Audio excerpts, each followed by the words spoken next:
Hello, welcome to NX After Dark. It is just after dark in Denmark, and today we're going to continue on the first feature of the Energy Insights Angular app. That's the CO2 forecast feature. And let's get into looking at first some data about the Danish electricity grid.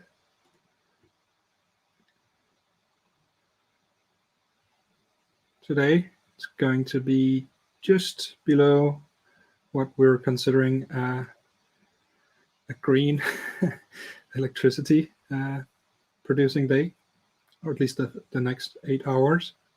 And right now, we're running on 58% wind and solar electricity in the grid. And here's let's get into the live view. I'm going to find the English version. And here's the link. Here we go. Okay. So right now we're producing. Hello, Bill. Welcome.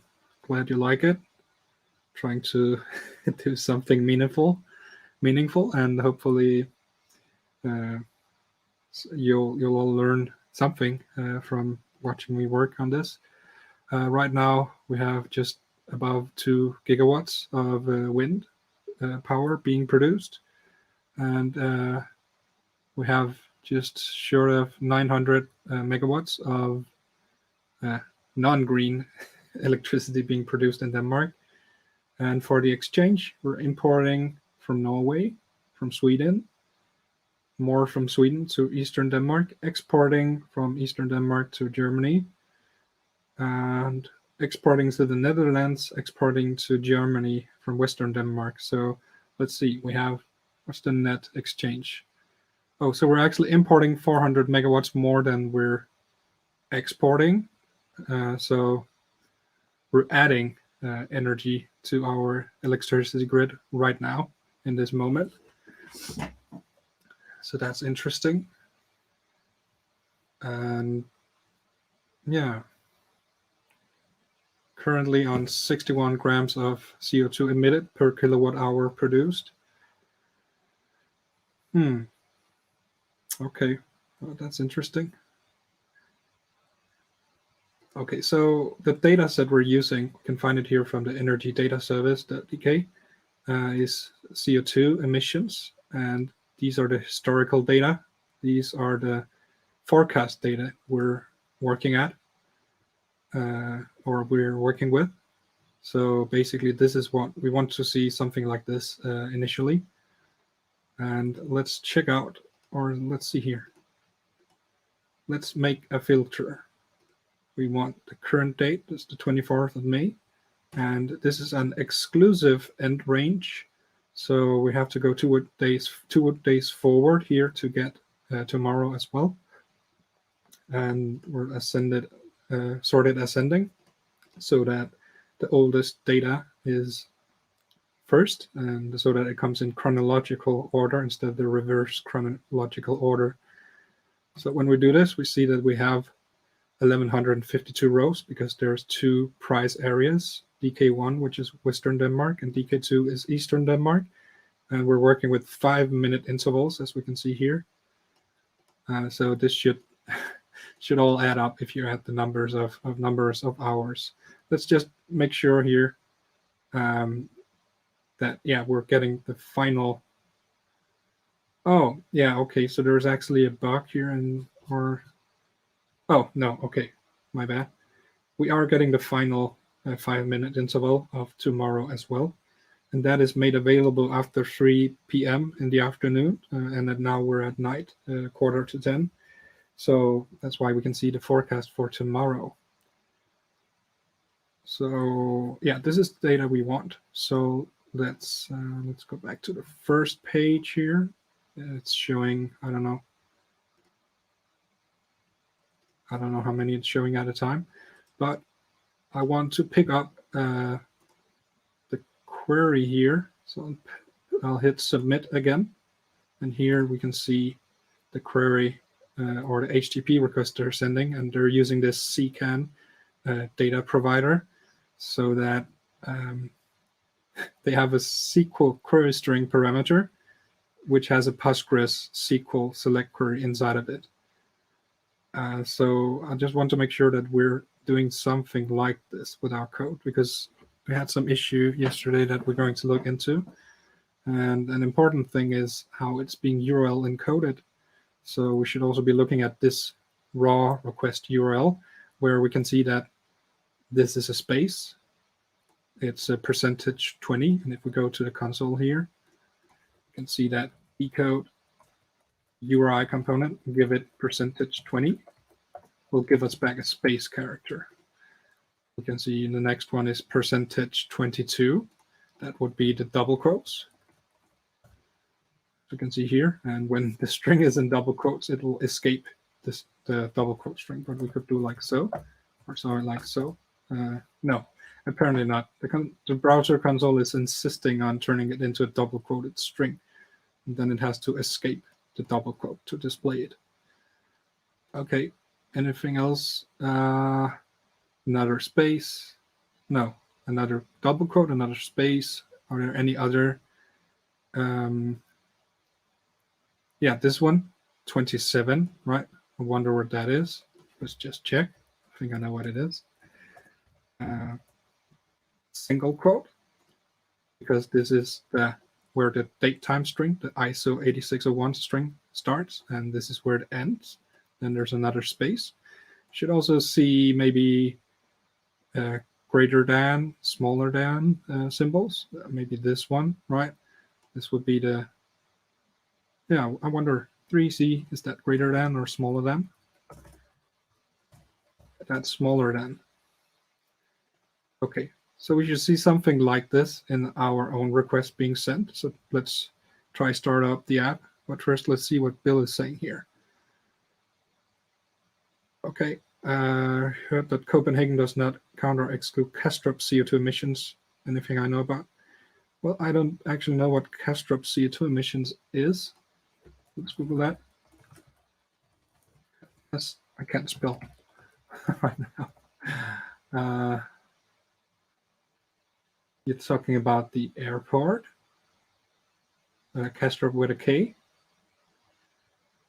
And this is Danish Google results right here saying that Kastrup, the Copenhagen airport, is CO2 neutral. Well, that's exactly the kind of thing we're trying to challenge at my workplace, my employer. This is what you call greenwashing, when you say that you're CO2 neutral, but maybe you're buying a certificate that tells you that green energy was produced at some time during a year. Maybe you're planting some trees on halfway around the earth, but that's not really doing anything about your own CO2 emissions. So that's what we call greenwashing. And the big tech companies, the big cloud providers are doing exactly the same thing. Yeah, Facebook as well. Facebook, Google, Apple, Microsoft, they're all building green data centers in Denmark. And I don't know which energy they're using when we're not running on 100% clean energy, as we saw here on the front page of EnergyNet DK. Because we're not rarely running on 100%. No, data service, sorry. Rarely running on 100% green or renewable energy. Right now, it's nighttime, so we're on 58% wind and solar, and there's a few other sources you might consider renewable, depending on your definition of that. So you are saying they do not count or exclude Kastrup CO2 emissions. Okay, I'll try to translate. I haven't heard about this. I'll try to translate what they are claiming here on the Kastrup Airport website. Oh, there's an English version. And now it went away from the, the CO2 page. Maybe we can find it. CO2 neutral airport. but then it switches to Danish page. There's no English page for this, and I can't really hit Google Translate because I've specifically asked it not to translate Danish, I guess. Okay, it's saying that the Copenhagen Airport's climate strategy was to become a CO2 neutral airport, and we became that in 2019. Work doesn't stop here. Our ambitions are big. Wow. Promotion. It takes a continuous big focus on reducing the emissions we have a direct influence on. Okay. So they have been certified by the International Airport Certification Program called the Airport Carbon Accreditation. I wonder who's paying for that. Yeah, okay, so this is a bunch of BS in my book. This is what we call greenwashing. Do they have planes not emitting CO2? No, they're not CO2 neutral. Do they have planes running on electricity? I doubt it. Even if they were, our electricity is not green. Not 100%. There's this new thing, Power to X, where we're building, and especially in Denmark, we're starting to build some big facilities for producing hydrogen heavy fuel that might be used with planes, for example, or trucks, or boats, or ships, or whatever, and producing it almost solely based on electricity, right? Of course, it needs some raw material, but yeah, the energy source is electricity. So when there's a surplus in the electricity grid, we can turn that into something like storing energy, right? Rather than having to export it or even shut down wind turbines or solar farms, which we want to avoid, right?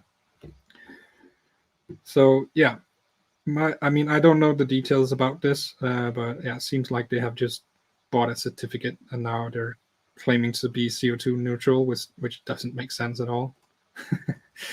Okay, let's get back to our app. It's still NX After Dark, but we're working on this Energy Insights app. So yeah, I just want to give you some background and some domain knowledge. What I want to do with this app, I want, people have been talking about smart grid for decades at this point, and it's not going to happen. Like, Denmark is, sorry for stealing the focus from coding. That's all right. This is another thing I'm passionate about.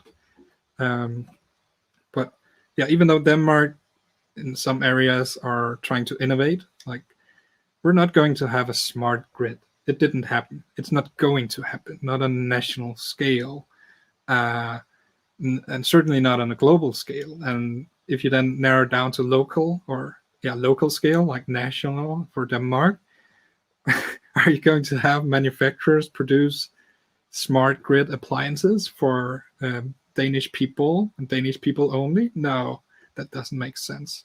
What we can do, however, is we can use this one.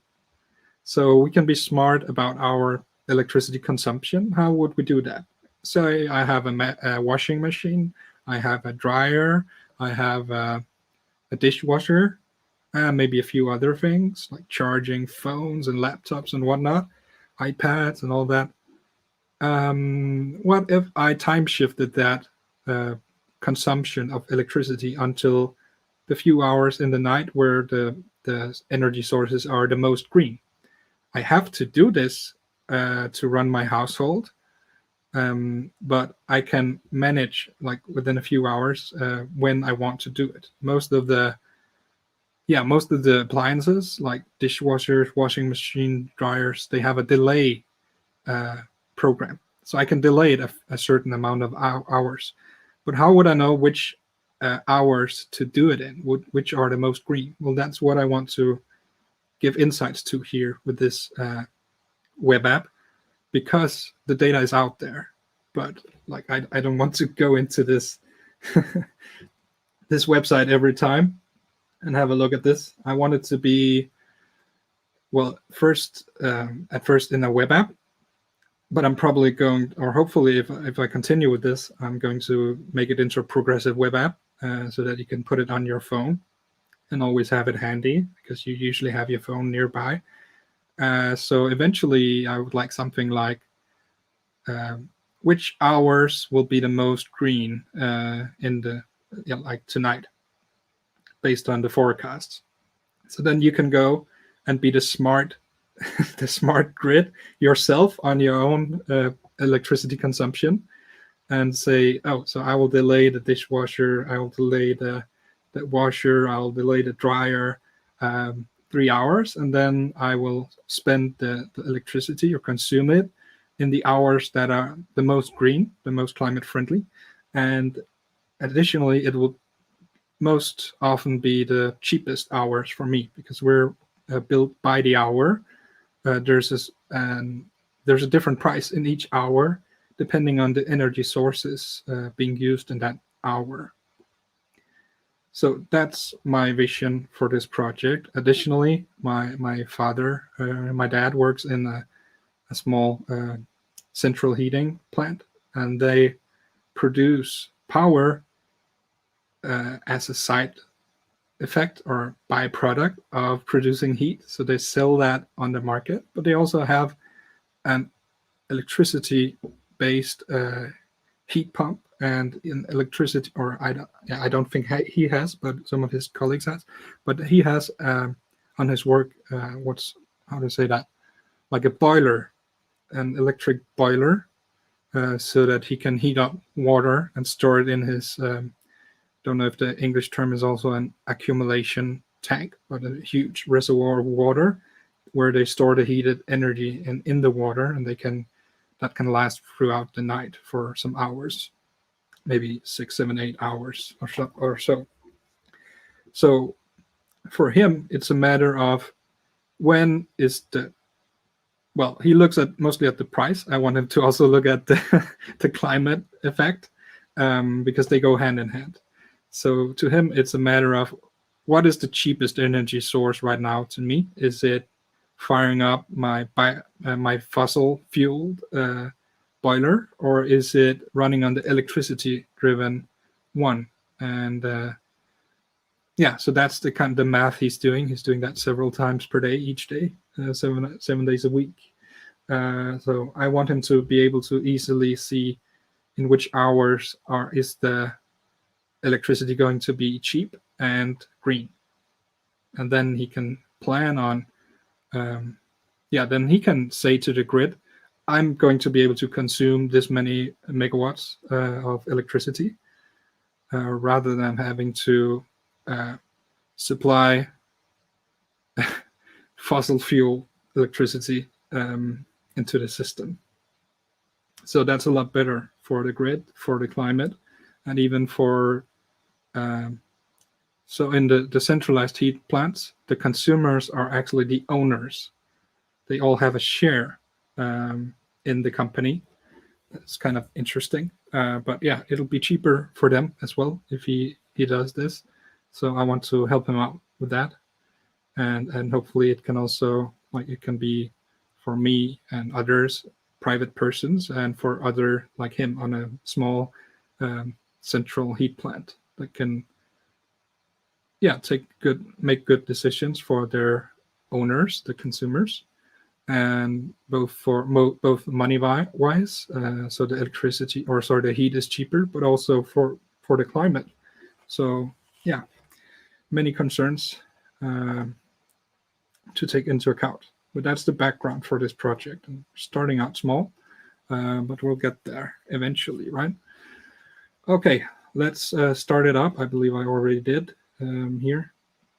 We were working on this HTTP client because we hooked up the UI, but some things seem to be off. So let's open the app.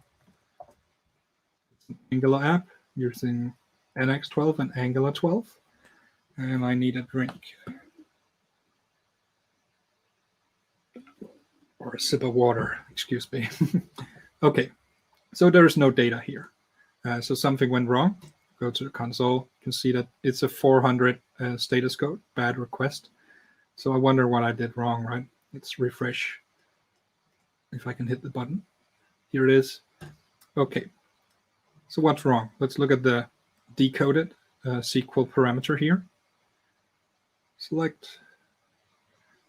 I mean, maybe my as syntax is off here. I don't do much SQL anymore. But you know what? Here's the problem. At least one problem. So we encoded the plus signs manually yesterday, but seems like they were already encoded because now they're encoded twice. So that's not too good. So let's start by removing that and see what happens. So it's rebuilding. Oh, I should have added hot module replacement. We'll enable that some other time. Okay, now let's look at the decoded SQL parameter. Oh yeah, here is an issue because this is now a space character where it should be plus when it's decoded. So let's look at the raw format here. Yeah, plus. Okay, this is a bit annoying because this should be encoded, but when I encoded it before, seems like it was encoded too many times, right? Because it didn't become a plus down here in the decoded thingy. What are you saying, Bill? If you're interested, what I was referring to was a documentary I watched on Swedish television by Greta Thunberg. You can find and watch it for free here. Requires Swedish VPN, I assume. What's it called, Bill? Tell me the name, and I'll be happy to watch it if I can access it from Denmark.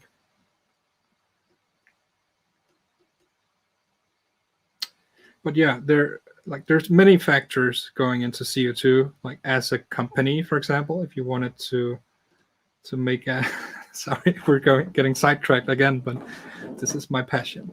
I'm by no means an expert, but I do apply whatever knowledge I have.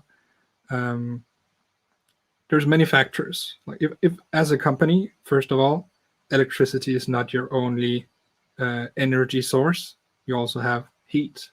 So yeah, you have electricity, you have heat, you have water. You can even go beyond that and say you also have, for the fresh water, they are consuming electricity to filter that water for you. So should you also take that into account, right? Greta, lyssna inte på mig. Lyssna means what? I'm not sure. Inte på mig means, well, depending on the first word. My is me, po is on, inte is not. Third episode, she visits Denmark. Episode 3, 1 year of pandemic. Don't listen to me. Yeah, that's what I thought. Lyssna inte på mig. Don't listen to me. Okay. So I'll try to find those. I mean, people are criticizing Greta. I think at the very least she's inspiring other people, and you can say what you want about her not being like go and do actual activism rather than tweeting about it. I don't know. She's inspiring people. That's also good. It brings attention to an important topic. But what I wanted to say was you have several energy sources, not only electricity. So if you only look at one of them, you're missing the big picture. And she wants us to listen to the scientist, not her. Yeah, well, that's that's what you get when people start to criticize you for, not like speaking about things you know nothing about or whatever. Not that I'm saying that about her.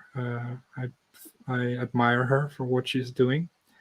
But yeah, you have fresh water supply that spends energy. You have central heating or your own heating. That's also an energy source, and depending on what is like the fuel or the source for that, that also emits greenhouse gases and whatnot. And you have, did I mention, which one did I mention? Did I mention electricity yet? So you have to take all of that into account to see like what's your effect on the climate as a company or as a private person even. But you can go even further, right? You can say, yeah, we're running on solar power. That's great. We're running on wind turbines. That's great. Free green energy, right? But a lot of energy was spent manufacturing, installing, and servicing those energy producers. Say the wind turbines. Many of them are going offshore because that's where you can build the big ones and you have the high volumes of energy and you're not annoying the neighbors by by installing a 200-meter tall windmill with even bigger wings. So there a lot of fossil fuel goes into manufacturing and transportation, servicing, especially on the water, right? So it's very expensive. It takes a lot of energy even to get that first kilowatt hour of electricity produced. So in reality, we should look at what's the expected lifetime of that windmill and how much energy is spent on installing and servicing and manufacturing it. And then we should like have a quota per kilowatt of energy I'm consuming, because it might not be my direct emission of greenhouse gases, but it took some energy to get that and to maintain that energy source. So that should also be taken into account if you want a truer number of your effect on the climate. And yeah, that's for wind turbines. Same for solar. They are like well, solar cells have. Let's see.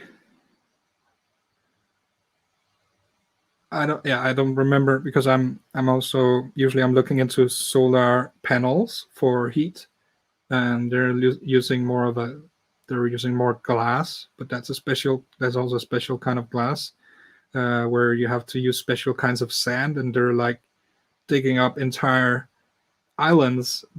Entire islands are being removed from the surface of the planet to dig for sand to melt into glass for solar panels and solar cells. So that's not very green either. All of those machines digging and transporting around the world and all of that.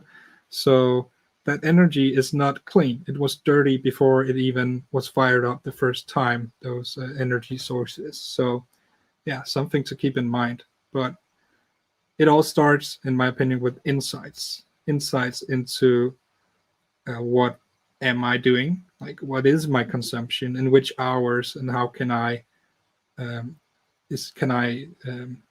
can I change that in some way? Is there a better time to be spending that energy? Or, of course, even better, don't spend it at all. So yeah, a bit of background about this project. Okay, so I have an issue here with the plus sign. We're plus 2 hours. I think I'm going to make a quick fix here and convert it into UTC plus 0. So that will be C.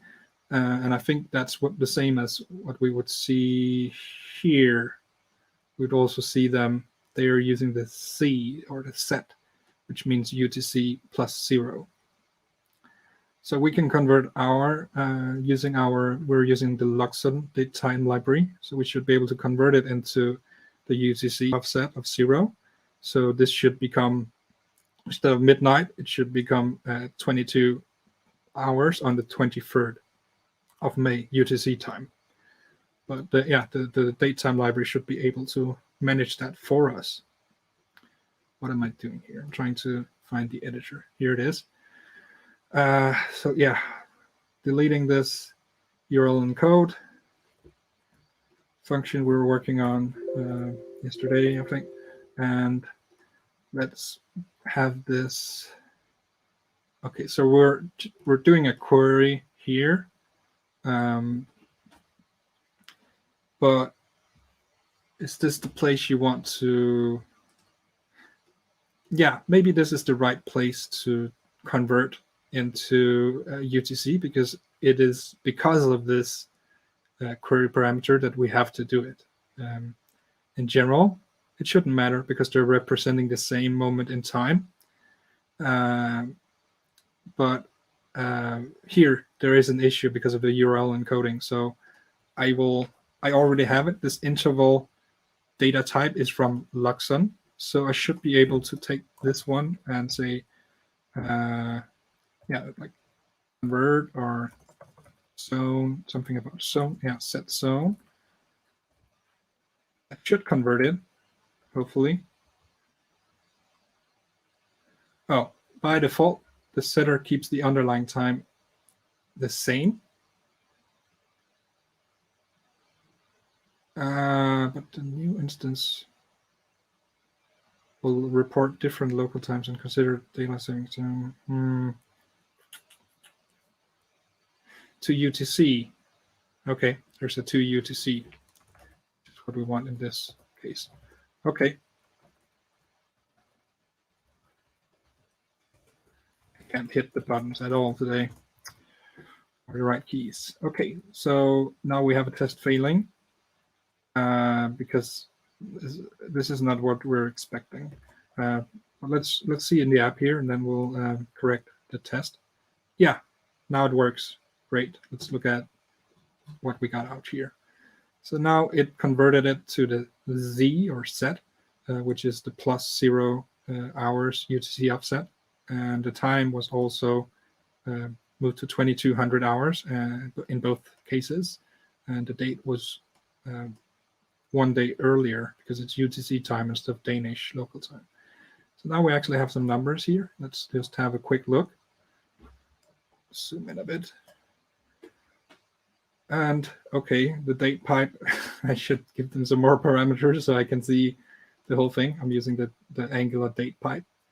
And I also seem to remember that I did a nasty thing. I used logic in the template, which is something we really want to avoid. Let's get the time as well, though, in the first place here. Let's go to our feature library. Shut this one down. Feature forecast, the forecast single file component. And here we're using the date pipe. So let's look at parameters for the date pipe. So to give a different format, Angular. Yeah, I like Angular logos, but annoying that it's the default one. I didn't think I used it that much. Date pipe. Here it is. Let's see the formats we can use. Oh, okay. So here's also something about the time zone, and this is where the date pipe is actually awful.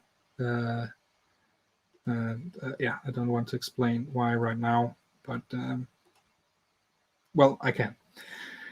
It only supports US time zone shorthands, or you have to do like +02 hours of UTC or -1 hour or whatever. So I can't really tell it what's the use the Danish local time, because sometimes it's +1 hour, sometimes it's +2 hours. So it sucks, the date pipe in this at least in this concern. Okay, formats. Where are the other formats?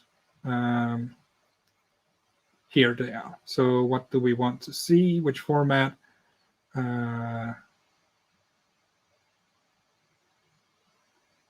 Oh, this is not at all what I'm looking for, actually.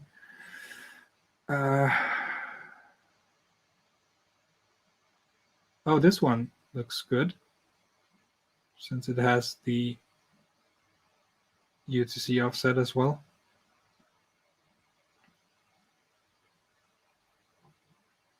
Yeah, let's use this one. So the option is long. We could also customize it with some of these formatting symbols, but long, we'll use long for now. Let's see what that looks like. So to pass in an option for an Angular pipe, we do the colon sign, and it's a string, and it's a string of long. I hit save, and Prettier will put in a space character here for some reason. So let's see what that looks like. Yeah, okay, good. I mean, this is not a very good format, but yeah, I want to put it in a chart anyways, and not in a table. Maybe both at some point. But right now, this is just temporary to make it work, and then we'll add a chart to it as well. So midnight, that is 12 a.m.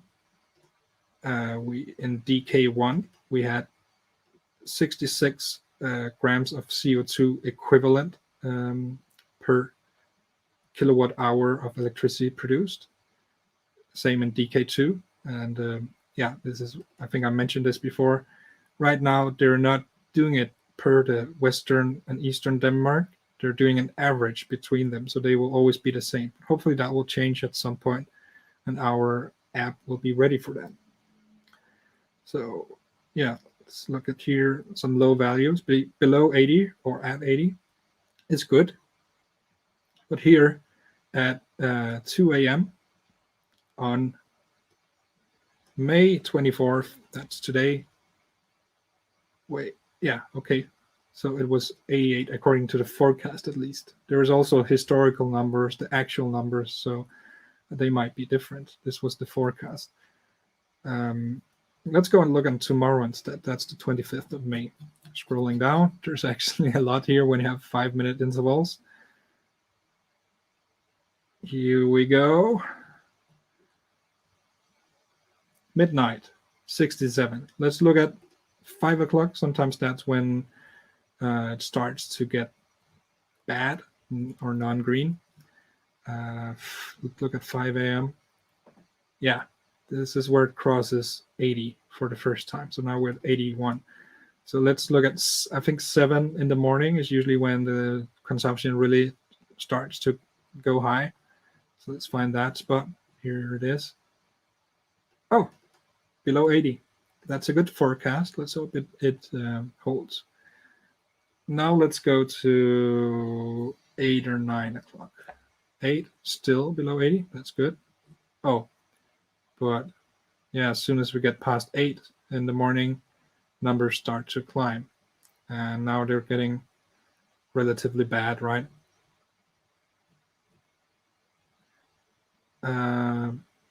Yeah, but oh, here it's really bad. 1 o'clock in the afternoon, 160. Oh, even worse here. So maybe it's not as windy, or there's not a lot of sun in this place. So maybe we should add a weather forecast to the app at some point, so you can kind of correlate these things to try to make sense of it if you want to, and to learn about what affects the CO2 emissions in our electricity grid. Good. We have the data. Wow, this is a long list. This will look a lot nicer as a chart.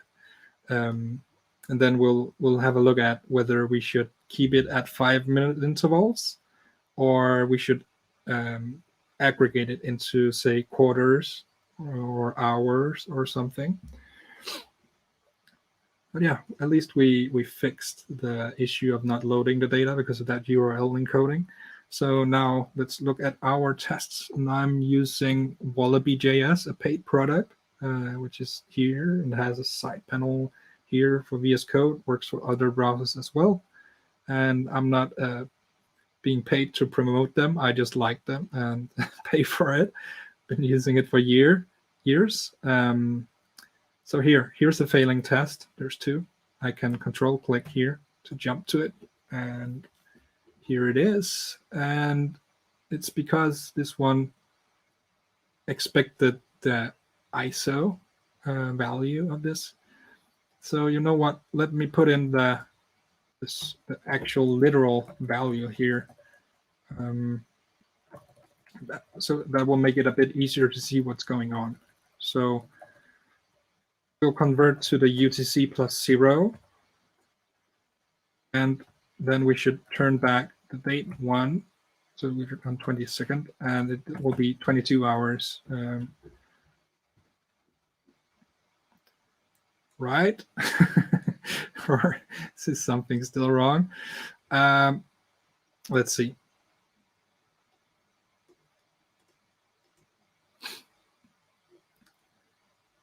I can focus on this test here using Wallaby.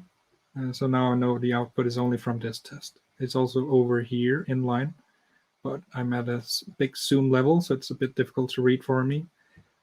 But I can easily see it down here.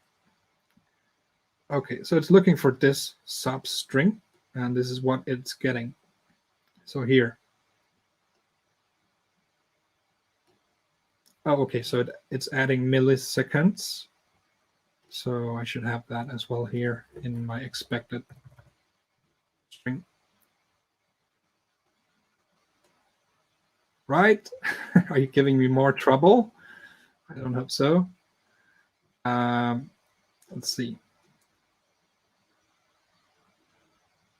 Oh, was this the... Maybe I took the start date. Yeah, I took the start date instead of the end date of the part of the interval. Bad. Converting it to UTC plus 0, adding milliseconds, going back 1 day, and then to 2200 hours. 22. And now it's green. Wallaby is telling me it's passing now. Yes, Wallaby is free for open source. That's right. I should remember to mention that. Yeah, for open source projects, it's free, fully featured, fully free, but it will detect which repos you're working on if you're using the free version. So don't go and try to cheat, because it won't work. It will actually look if the repos you're working on have a public repo on GitHub or anything like that. And to get a license, go to wallabyjs.com, and all you have to do is enter your email address if you want to apply for the open source license. I actually don't remember how. I mean, Google for Wallaby OSS, and you should be able to find that license. But all you have to do is enter your email address.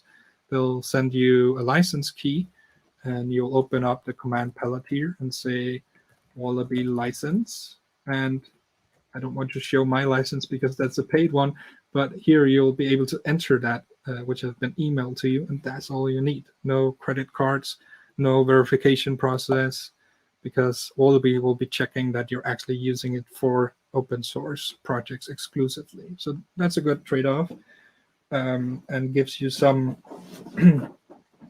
gives you a chance to try it out. Just create a repo on GitHub and use it for that. Now you have open source, right? A public repo on GitHub is all you need. And it's a lovely tool. Removing this test filter, and now we have one more failing test. Let's jump to that.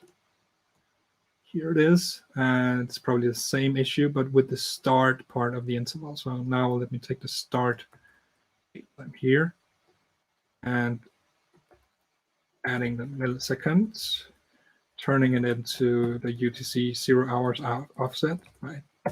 Winding back time 2 hours and shifting the date.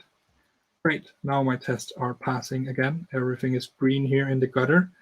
And if you're, sorry, I should share my screen again, my bad. Yeah, I did the same thing here. I took the start interval now and put it down here and converted it to the UTC offset. And now Wallaby is showing me over here that it's passing. These are green. If you have a color deficiency of some sort, you can customize the colors so that they're not red and green, because that's the most common color deficiency. So at least they took that into account. Lots of products don't, including the ones we're building ourselves. So yeah, good thing. Red and green, not good colors for color deficiencies. And I believe that on average, 25% of all male adults have a color deficiency, and most of them are red-green deficiencies.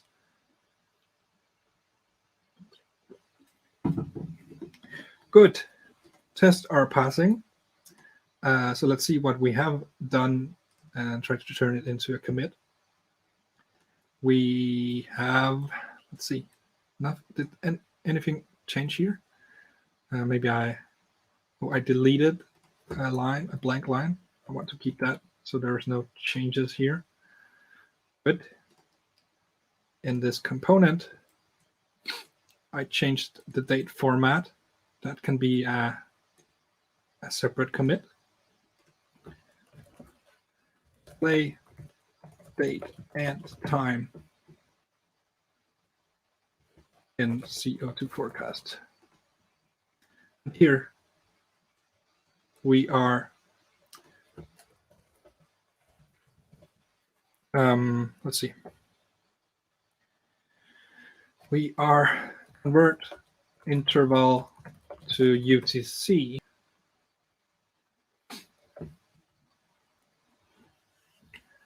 Ideally, I should leave a comment here explaining why. That's actually not a bad idea. So let me do that. But this is a big multi-line string, so I can't add the comment here. So I'll add it as a JS doc instead.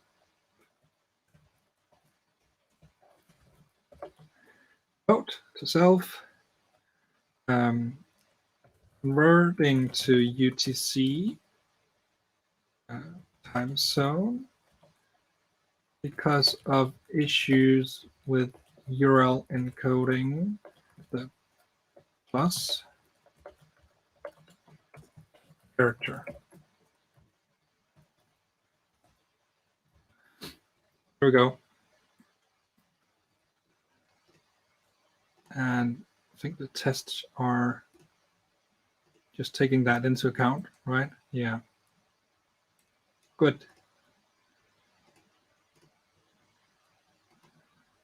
Here we go. Here we go. Pushing this. What's our next step? What's our next step? So we have an app and currently have a table. I seem to remember that I was not very good at making this table. So let's go into our feature forecast library. Look at the presentational component. Yeah, look at me. I did manage to do the T head, but I forgot to do the T body. Table body. But HTML is forgiving enough that it will do it for you. Your browser will. Don't worry too much, but at least try to make it right.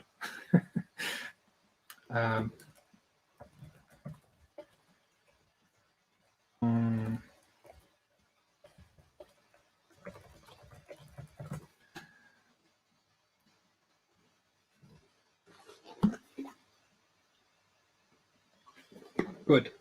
Okay, you know what? Let's have a look at our layers by using the NX dependency graph.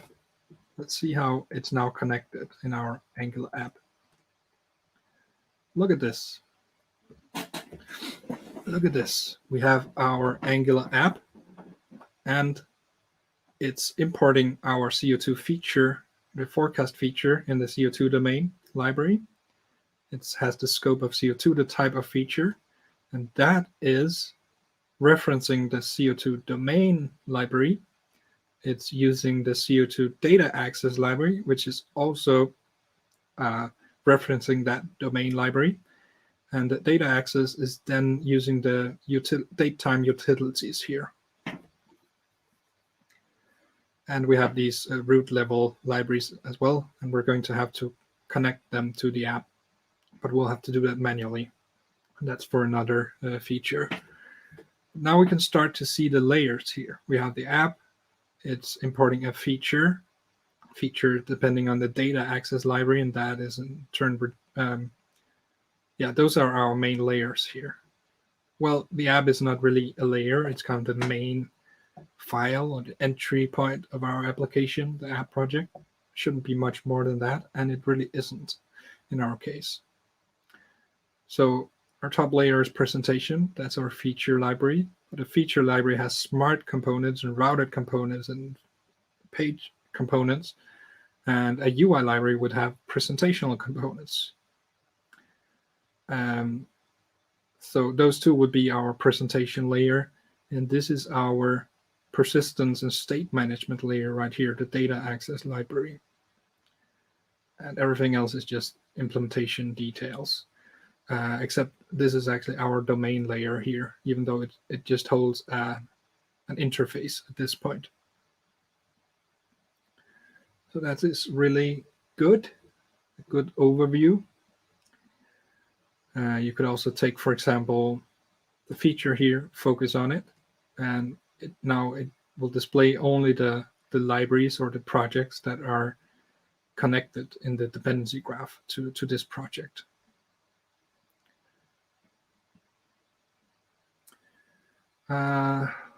Include projects in path.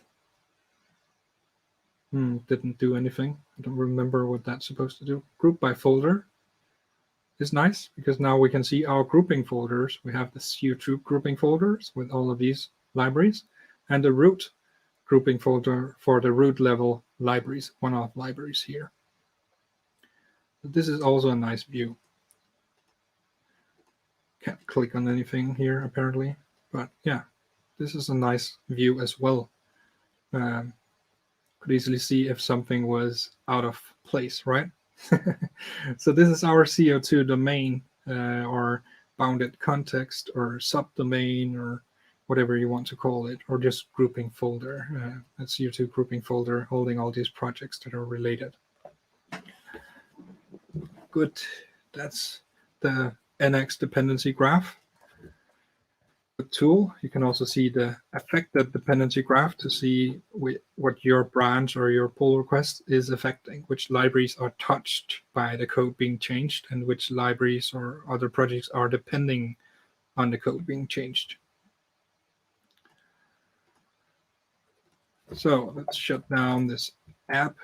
Don't think we're going to need that right now. Let's display Wallaby again.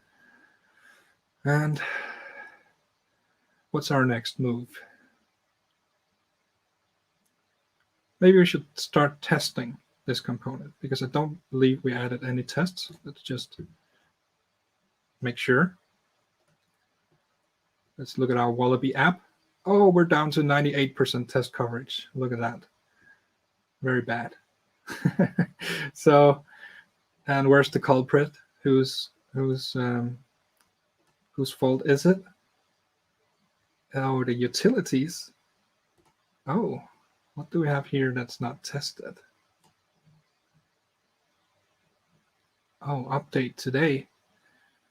It's probably because it's never being used, is it? No, it's not. Not right now. So, yeah, guess we could delete that. We'll actually do that. Danish state store. This is never ever being called right now. It's a private method, so it's not like it's going to be tested individually. It's an implementation detail.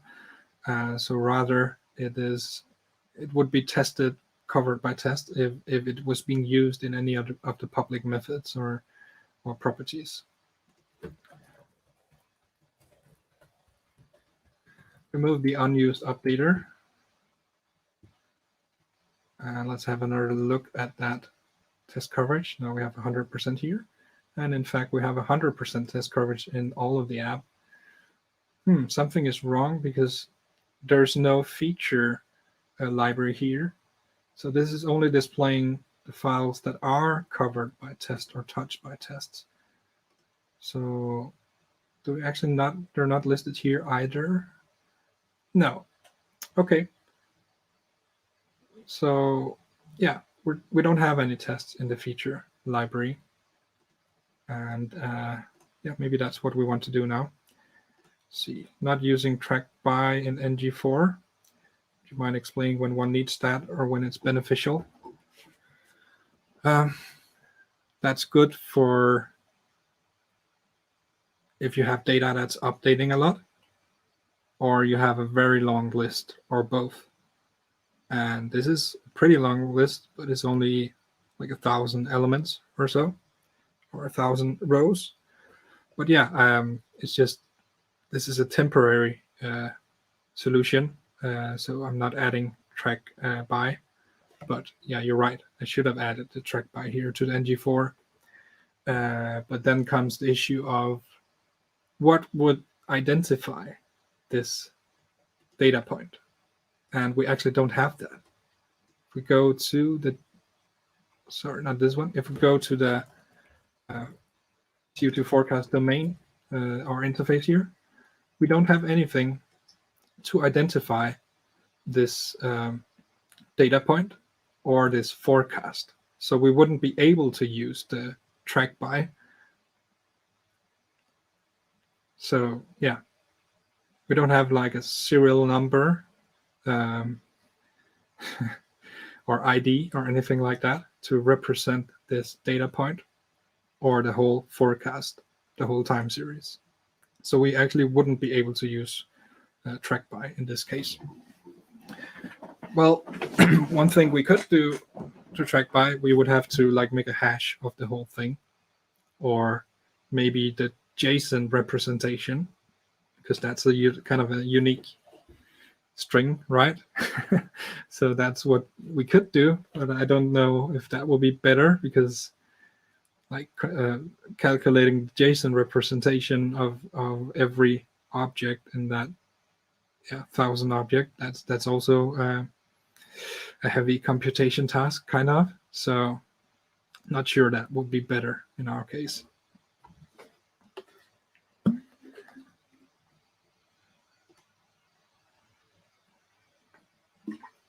Wouldn't index be better than nothing? No, because the index would remain the same even if the values were changing. The CO2 emission values, for example. When we get updated data, price area will stay the same, minutes, the date time will stay the same, but the CO2 emission will change. Maybe. But it's not like we can use the CO2 emission as the identifier here. And we cannot use a combination of the date time and the price area. We would have to include all of them, actually. So that's not really a good thing. I mean, we could add a unique ID, but we would have to generate it ourselves. So it's not something that's coming from the server. So it's not really of any use.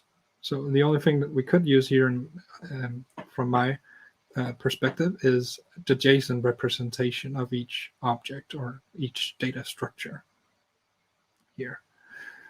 But not sure that's going to be better, since we would have to make heavy computations on 1,000 objects there.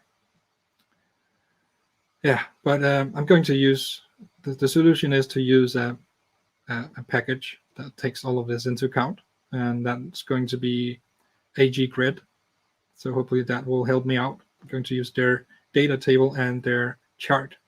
Initially, I just want to display a chart, actually. Then I'll think about adding a table view as well.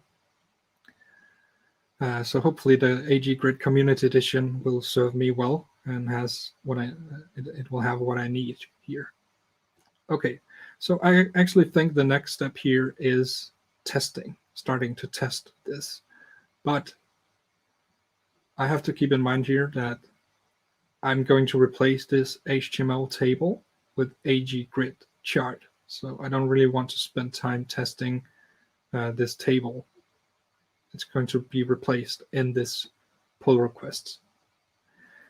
So let's look if there's anything here that makes sense to test.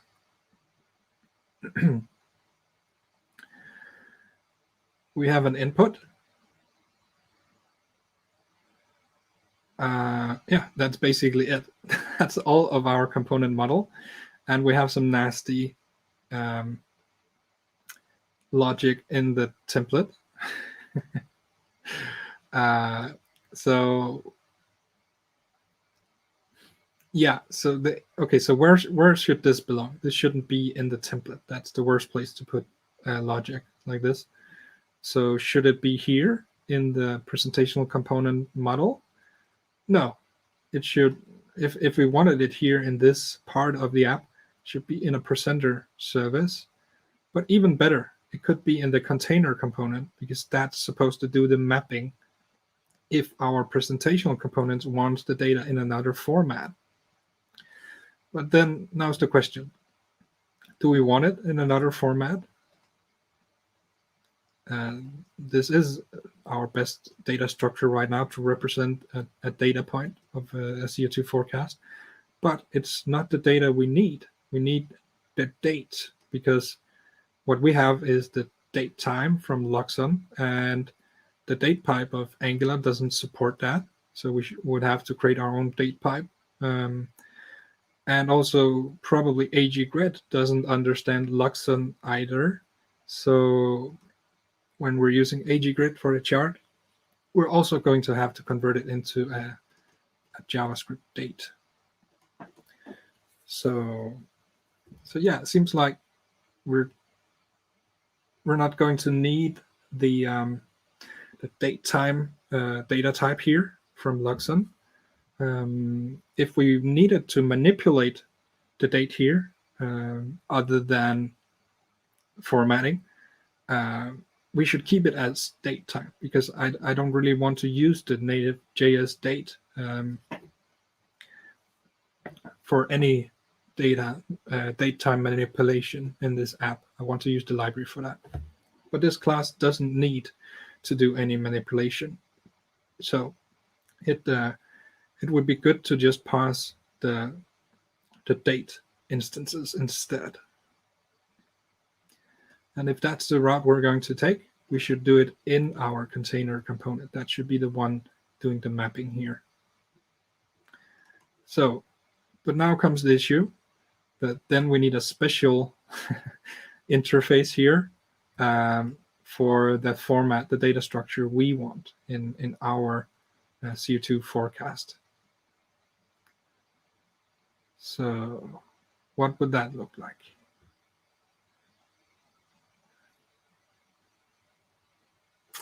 Yeah, we probably need to map it even more to turn it into something that the chart understands. So I'm actually going to postpone this until we start implementing the chart using AG-Grid, because then we can see which properties in which type of array does it accept. And then we'll do that mapping in the container component, so that the presentational component is only concerned about presentation and formatting, and not about mapping a data structure. That's a different concern.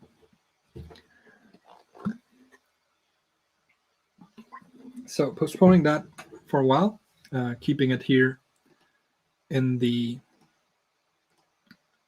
template for now, even though that's a very, very bad practice.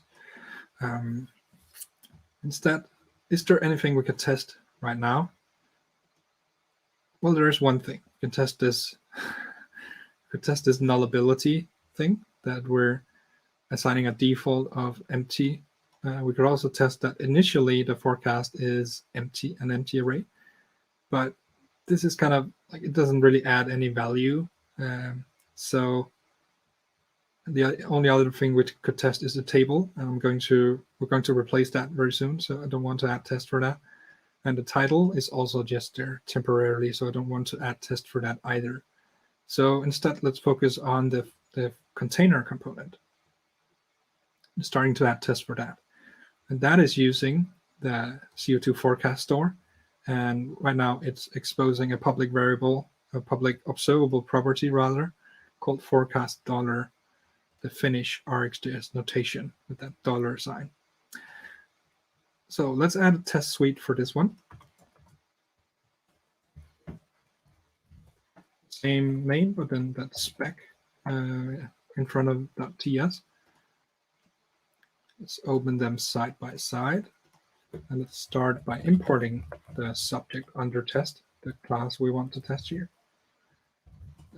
Container. There's also a scam, single component Angular module. I'm going to describe the name of that class. That's the class, the subject under test. That will appear in our test reports, this name. But yeah, just on a side note, This is good for tests, but don't try to use this at runtime because Angular goes and minifies the class names, so it will be rubbish. The name will not be CO2 forecast container component in a production build, most likely. So don't try to use the name in any of your code at runtime. Only use it in tests or for something during development, like something debugging in development mode. That's the only places where you should use the name of a class in an Angular app. Okay, so what are we going to need? This is a container component, so it shouldn't depend on its template. This is its template, but there should be nothing worth testing here, since it should only be displaying and binding against some presentational components. So we should be focusing our test on the component model, which is the class here. And there's one more interesting thing here, that it provides the CO2 forecast store. So one of the slow things about using the testbed is the compilation of templates and their sub-templates and so on. So we're going to test this not as a component with a UI, but as a class. But we're going to use the dependency injection system of Angular, which is the reason we're using the testbed still, even though we're not testing it as a component with a template. Let's look what that. Let's see what that looks like. We're going to use a before each hook here, and I'm hitting the wrong keys on my keyboard. So this is a function that will be called before each test case. Let's add a test case. Case, not a test cage. I don't know what that is. And when let's just add a placeholder here. It works. Now we have a test case. Wallaby is starting to become happy. So before this callback, this test case is being run, the code inside of this one will be executed. And also when we do the next one, it still works. Before this function is called, the before each is called again. And by the way, the order of these test cases is randomized. So that you're not, to try to prevent that, we're making test cases that depend on each other, because they shouldn't. This is known as the test setup phase, where we're setting up the environment, the testing environment for our test case. And in our case, when testing Angular, it's often about configuring the testing module. But and then after that, you'll usually do testbed.create component. This is what we're not going to do here. Usually you would do that and pass the component name, but this is not what we're avoiding to do here, because we don't need the template. And this is an expensive operation, compiling the template and all the child components and so on. So let's not do that. Instead, we will do like so. We will have a shared variable called container, the type of the class we're testing here. Then we'll do container is assigned to testbed.inject, and then the class here, the type of the class. This will create an instance of this class, but it will ignore the template and the styles and all of this.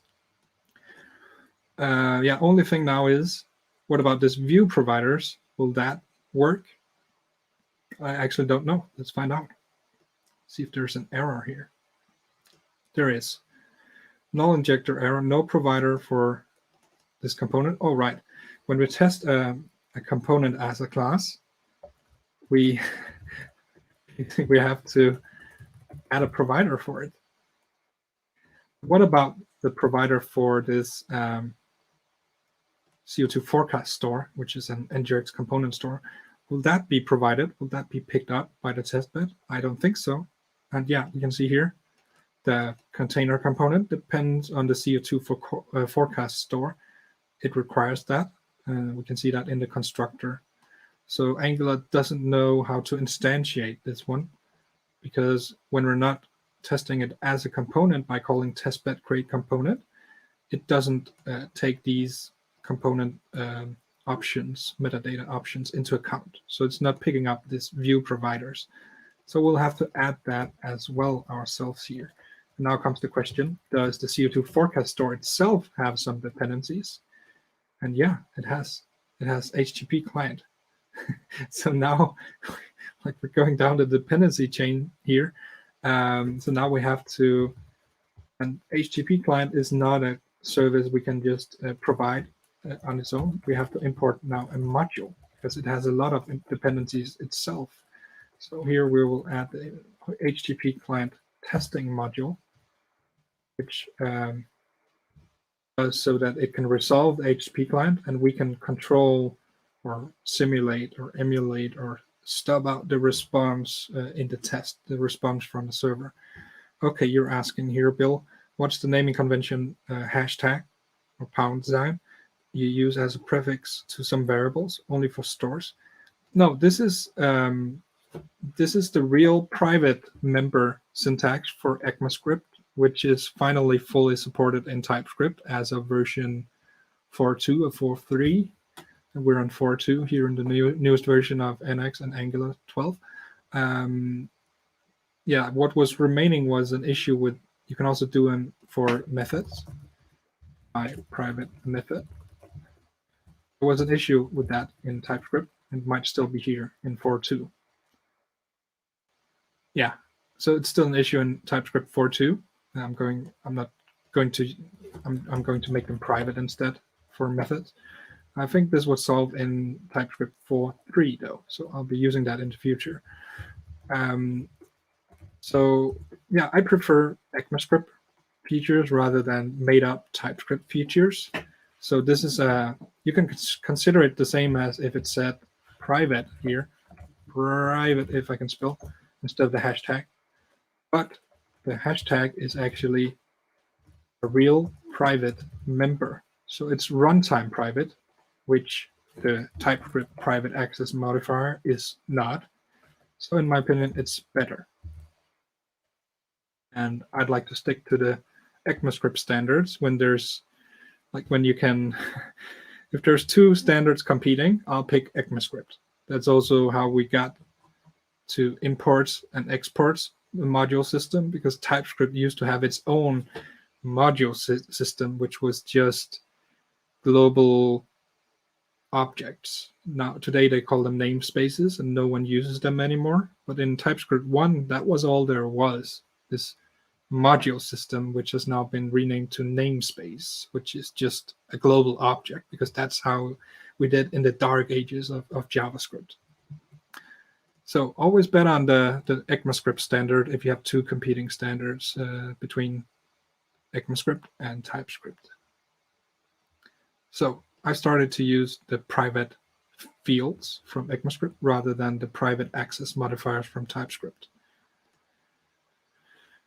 Yes, and you will use them like so. You will say this dot and then the hashtag signifier. So one trade-off here is that I cannot do it like so. Whereas if I was using private, I could say it here, and then I wouldn't have to do this. This is, again, another thing that TypeScript made up. It's not an ECMAScript syntax or standard. So I'm okay with that. That's an okay trade-off for me. And in fact, this is standard ECMAScript. This is some syntax sugar and magic from TypeScript. So I'm okay with that trade-off. So at runtime, if you had a reference to an instance of this container component, you wouldn't be able to access this CO2 forecast store property. So that's actual runtime privacy. So just a personal preference, and this became available in TypeScript 3.7, 3.8, 3.9, something like that, with Angular 9.10 or so. But there has been some issues with the TypeScript implementation of this for a while. And it's only finally fixed in 4.3 of TypeScript, the method part, the private method part. So I'm using the private fields here for now. Okay, enough about that. Let's move on with the tests. So now we have mentioned or taken care of all the dependencies. We have provided the container component, which is kind of strange, but it's because we want to avoid compiling it as a component with a template, because that's an expensive, relatively expensive operation. And we shouldn't be, if we're testing the component of a container component, it's not a container component. In that case, you actually have a mixed component despite your best efforts. So you should look into that. Okay, so this is our setup for every test case. And now we should be focusing on testing something. And what do we have to test? We can't test a private property. It's also just a dependency, so it's not really worth testing, right? And yeah, looking at it here, where are we referencing this? Only here. So actually, we don't even need this private property. Just do like so. Why not? Now it's easier. Like there's no noise of a property that we don't even need, because it's only used in the constructor to reference an observable, and then it's not ever used since. So for now, this is actually a better implementation. Less to consider, less to fit into your brain. So better. Yeah. So what do we have to test? Well, there's only one property, so that's what we could test. But what is there to say about this property?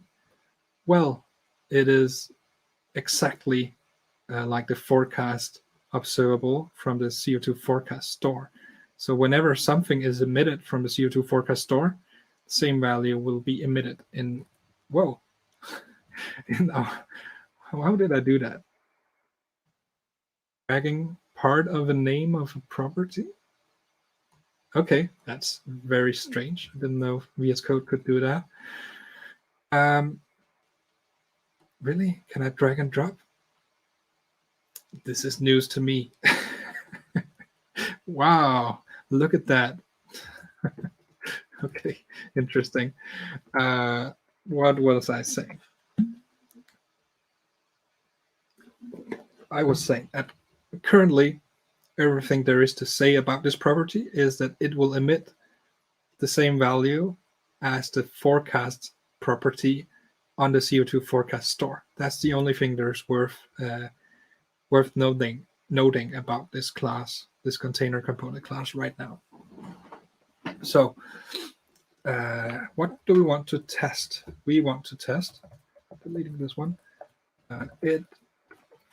well, let's start already now by adding a group of tests that are focusing on this forecast observable property, so that when we add more properties, we know that we have to add another group, so that it's easier to, we can minimize it, for example. It's easier to navigate this test suite, this whole file. So what do we want to test about the forecast dollar observable property? It emits the value emitted by the CO2 forecast store. This is not something you should know as a consumer of this observable, because the CO2 forecast store is an implementation detail, but this is a unit test. So that's quite all right, because this tells us how the data is flowing in the application. How could we test this? Well, if only there was a way to control this CO2 forecast store. Let's go look at it.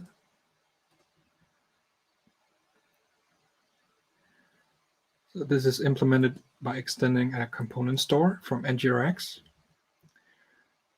is there a way to update this forecast? When is this forecast updated? So it's based on the forecast internal state that is represented by this interface. I did it again.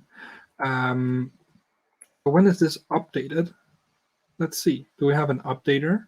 We do. So now we can see all the sources of updates.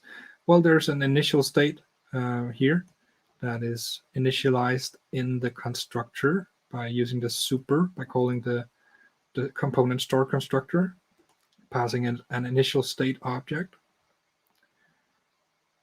And yeah, there's a question here. I'll get to that in a moment in the chat. What's the places it's being updated? Here, 2 places right next to each other.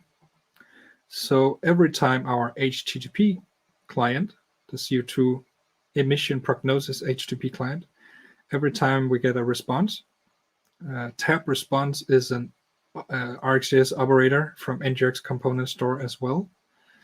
It accepts callbacks, one for the success case and one for the failure path.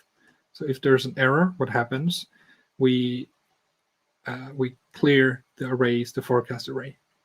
If there's a good response, a successful response, we will put that into our internal state. So we will update the forecast property.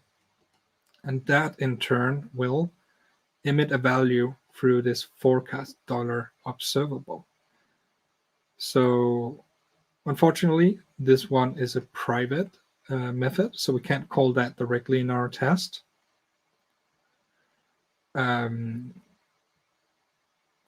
Maybe there is, since it is a component store has a lot of dependencies that I don't recommend your components to depend on or use, but they are there since I'm extending the component store, not hiding it as a service dependency.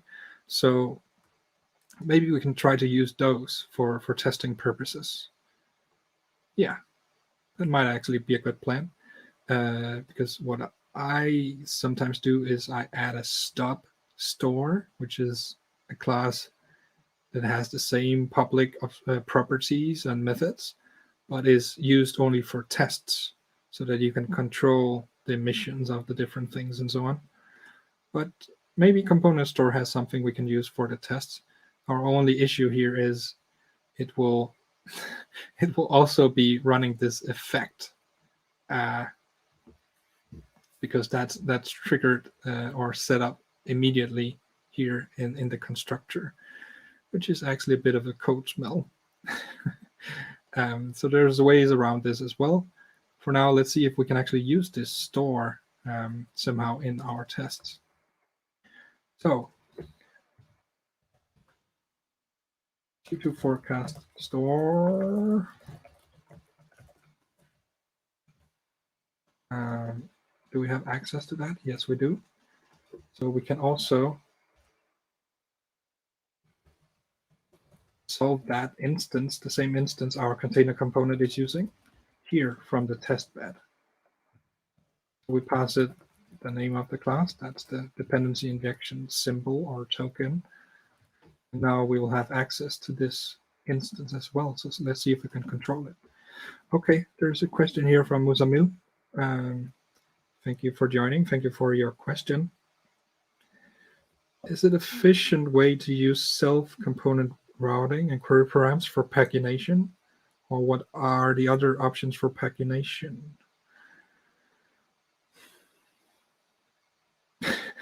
Okay, let me try to get out of the zone of energy insights. Just a second.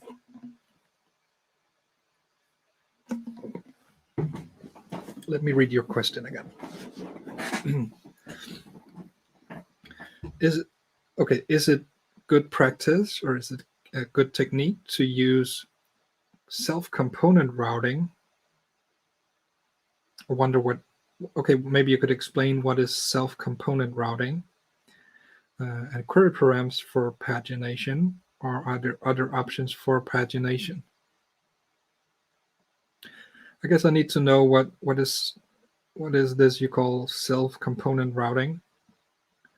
Query params, that is query string parameters, right? So that would be, I don't know, what's a normal name for pagination? Maybe it would be offset and page size or something like that. That would be query parameters or query string parameters, or query params as it's called in the Angular router. But I'm not sure what you mean by self-component routing. So please put that in the chat if you can explain it. Moving on for now. Okay. What are we interested in? We're interested in testing this CO2 forecast dollar. And I don't use RxJS marbles. I'm more of a low-level guy when it comes to testing RxJS observables, simply because I haven't really used marbles. So I just haven't gotten familiar with them. And I don't really have an urgent need to use them because I get by in other ways. So, okay, so for all tests in this group, we're interested in testing the forecast dollar observable. So let's start by creating an observer. And we're using jest here. So this will be what's called a jest mock. And we're called the forecast observer. The type is jest mock, and then it's the return type of this function here, return type. And then it's an array of the arguments. But since this is an observer, an observer shouldn't return anything. So the return will be void, but then the first argument will be whatever is emitted into that observer. So in this case, it would be this, the CO2 forecast type. So this is what we need. So let's construct that. We'll use another before each. So now we have kind of layered test setup hooks before each. You might remember we had one up here. That will be run before this one. This one will only be run for the test cases, the it function calls here, inside of this test group, this describe block. So everything inside of here, before the functions are being called, this test hook will be called before each. But even before that, this one will have been called, and we will have access to these shared variables. And inside of these test cases, they will have access to this shared variable because it's using the function scope of this function body here. So let's create this shared variable for these test cases. Forecast observer is a just function. That's it. Just need the type to be right, and it will be as soon as we here it's a just mock of any to any, but here we assign it here. So inside of the test cases, it will have the proper type. But also, now that we have it, we can say we take our container instance and we take the forecast observable property and we subscribe to it. And we use the forecast observer to take the emitted values here. So this will be set up before this test case is being run. But notice now that we're making a manual subscription. And even in tests, we should clean up. We should unsubscribe from any subscriptions we're making unless the observable is completing. So we could do take one, or we could do first, because that will force, both of them will force it to this observable to complete.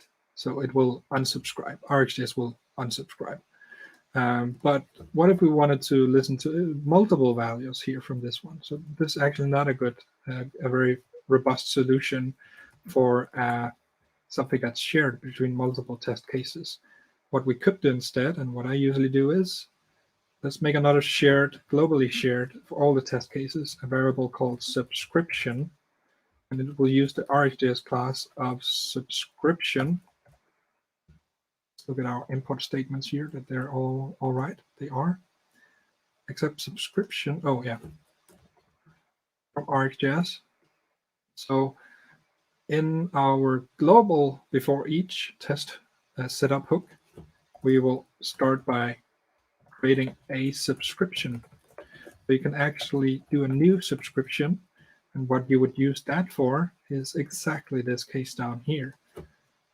So we will actually do subscription.add, and we will add the subscription that is returned from calling subscribe on an observer. It returns, as we can see, if I can find the type here, it returns as subscription. So that subscription is kind of tied together with our original subscription. And now we can do an after each. That is a test teardown. After each test case is being run, this is the only test case we have right now. After that has been run, this block will be called. And this block will do subscription.unsubscribe. So that will unsubscribe all the subscriptions that are connected to this subscription. So all the ones we have added through the add method, they will be unsubscribed. So after each test case, the subscriptions will be shut down if we remember to do subscription.add. So now we have cleaned up our resources here, our observables, as you would also need to do in an application. You have to think in the same way in the tests. See you, Bill. Thank you for hanging in here late at night. Okay, Musamil, let's have another look at your question. We can redirect on the same URL, same component, with changed page number as query param. Is it a best practice, or how would I implement pagination on an Angular component? Okay, so say we have a component. We have one right here. We could inject and now I'll just do private, the activated route. Activated route, I need to get that from Angular router.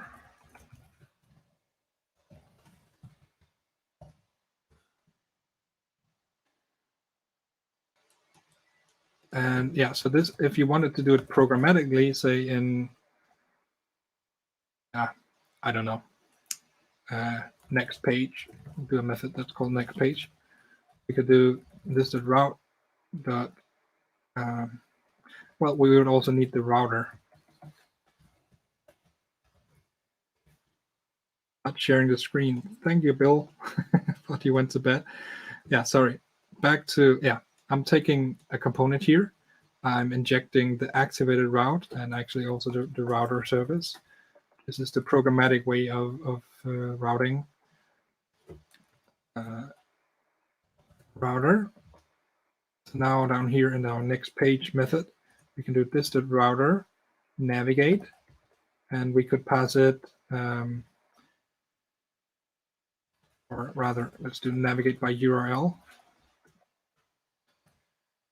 And you're saying here, Musamil, you're saying we can redirect to the same component. So that would look like /, which means the same route as we're currently on. We could also do .. That would mean the parent route.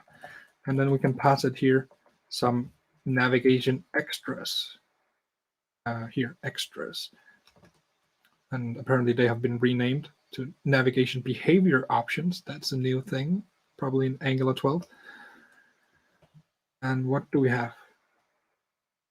State, skip location, change, replace URL? No. Okay, so maybe it's the navigate instead. This was not what I was looking for. Navigate. and an array here, and now we should have some more options. Yeah, here they are. So these are the navigation extras. Here we can do like query params. We should do relative to, or yeah, relative to, and then we need to do this route, which is the activated route service for the route. Yeah, the route that activated this component.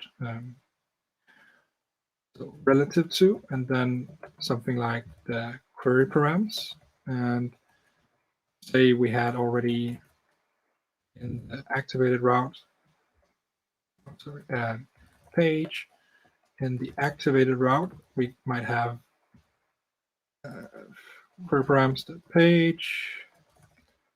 Or what is this? This is an observable. Is there also, did they remove the more imperative API for params? Or are they, maybe that's this one? No. Param map, query param map. Is that also an observable? Yeah, that's an observable of a query param map. Did they remove the imperative API altogether? Yeah, they did. They did. Okay. So I don't really want to like turn this into an observable and whatnot. But let's say we had the page value, so we'll do page plus 1 or something like that. So hopefully this is something like what you're asking. And the other option is in your template, you would have like a, say a URL here, or an anchor element, a link to the next page. This is the declarative way. So we would have a router link, and I'm not able to use that because I would need in my scam to import the router module. Now I'm able to use the router link directive, hopefully. No, apparently not right now, but yeah, should work. It's just Angular language service not being happy right now. But that's actually an issue.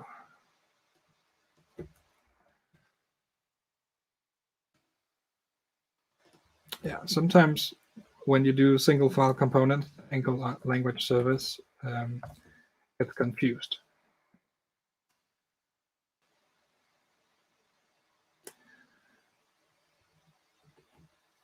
So trying to make it work here, okay. Isn't a known property of A? Well, it should be.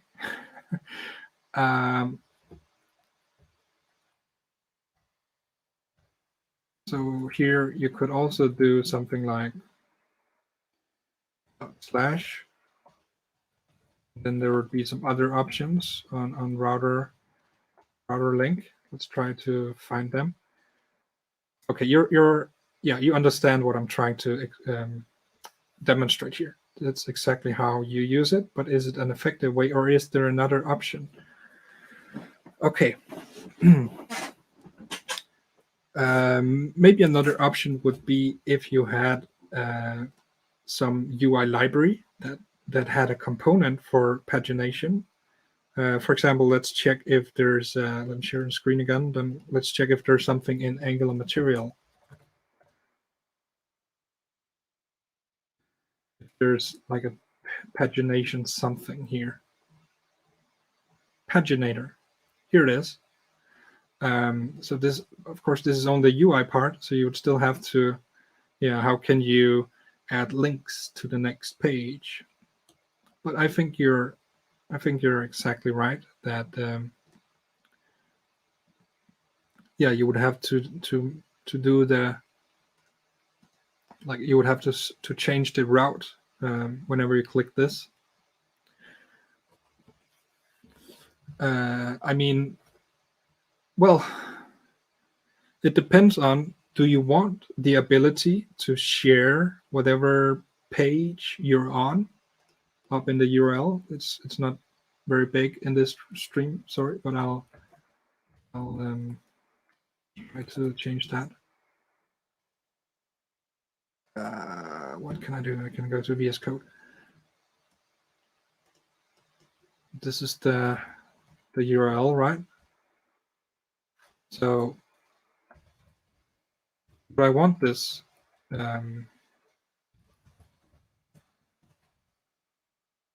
size 20, page 1, or it could also be offset 20.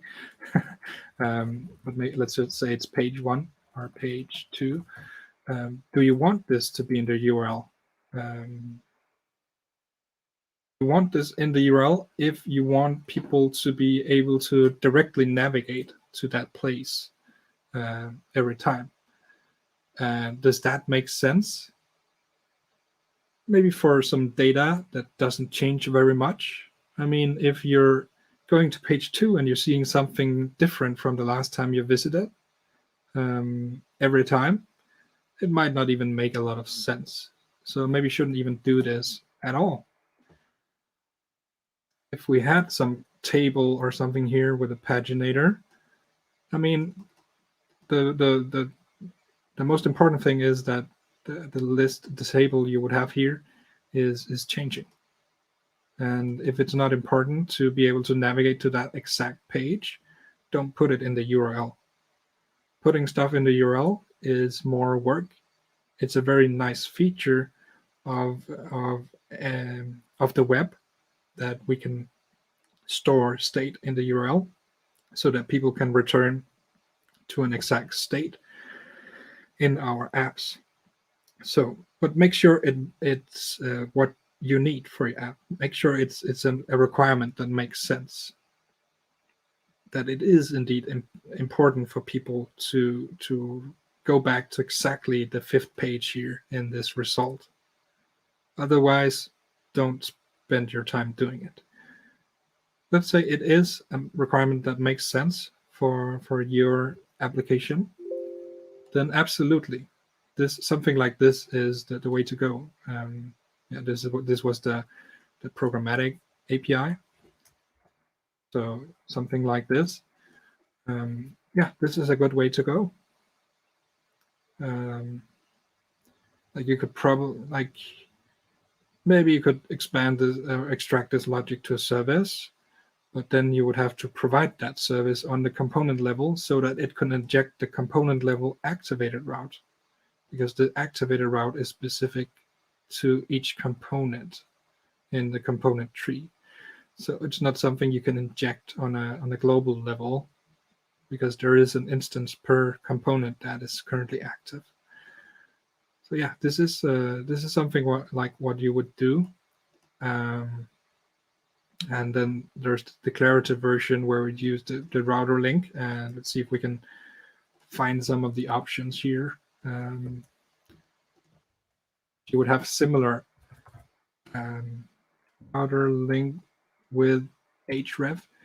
You would have similar options to what we had here in the programmatic interface, like query params and even relative to. I think you do need that. Hopefully you don't need that in the template. If you do, you would have to provide it also with this this activated route instance. But let's see here if we have, for example, query params. We do. That means you could do, what's the name of this input property? Is there an example down here? No, maybe in this one. Here. Yeah, okay. Yeah, here it is. Okay, here we see, I hope it's big enough, but here we see the router link directive.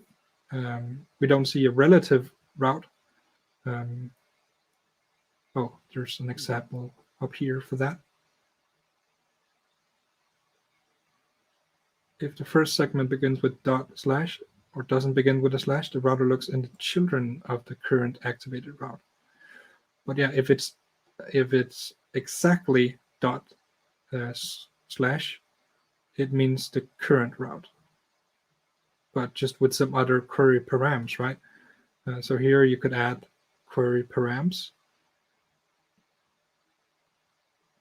and this is like a query fragment, and you have similar properties to what you would have in the programmatic API.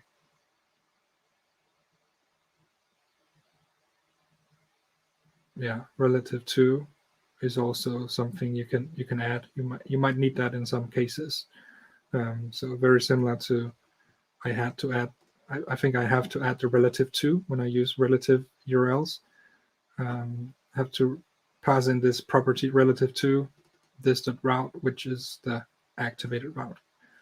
So yeah, this is how you do it. Is there a more effective way? No, this is based on what I need or what I know.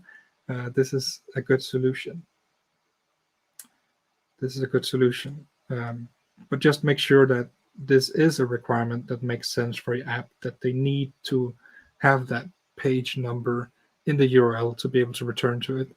Otherwise, just put them to the first page and let them click the button whatever number of times they need. That's easier. But since you have it already in place, good job. Okay, reverting some of this. Going back to the code here.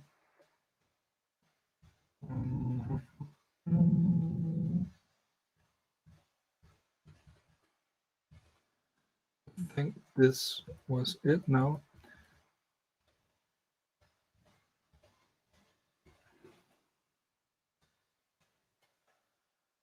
Here we go. Now we're back. You're welcome. Thank you for the question. Thank you for joining the stream. Okay, it's getting a little late here. It's 30 minutes to midnight Danish time, so should be finishing up. But yeah, let's finish this test for the container component, and then we'll end this stream.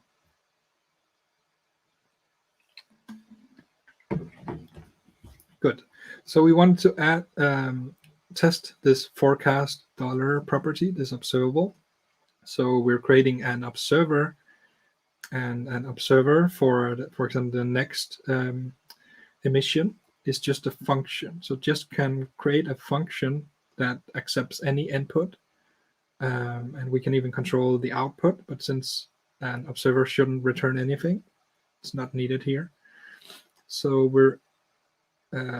we are subscribing our marked observer here to the property we want to test. And subscribing returns a subscription. So we're actually connecting that subscription to a global subscription here, which is just new subscription. The reason for that is we can connect multiple subscriptions, and then after each test case, we can unsubscribe once from this one, and it will unsubscribe all the subscriptions that have been connected to it through the add method. So this one will be unsubscribed automatically after the test case because of this after each hook.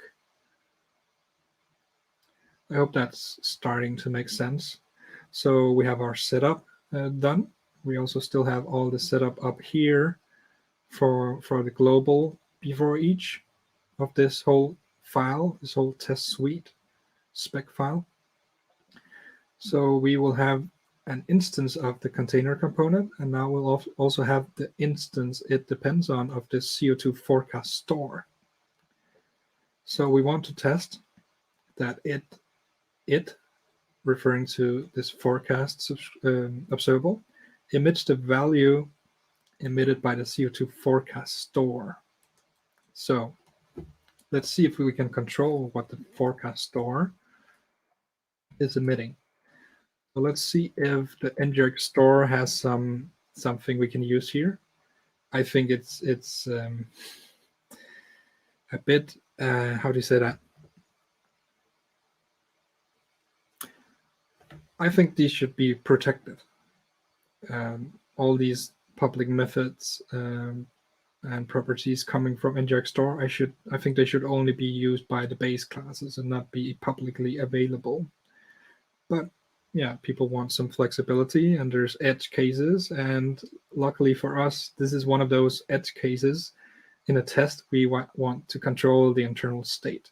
So here we can do set state. And then we have to pass it a full state object for the internal state on this forecast store. That's just a forecast property. So we could do an empty array here, or we could do some forecast objects that would look like so. All right. But let's put that in a separate property or variable. We could even, and this is pretty stupid. Not that NGRX component store is stupid, just that you can do this seems really unintentional and not very. Yeah, that's that you can use it in this way. It will be abused. So I can create an updater here, update forecast, and yeah, state forecast.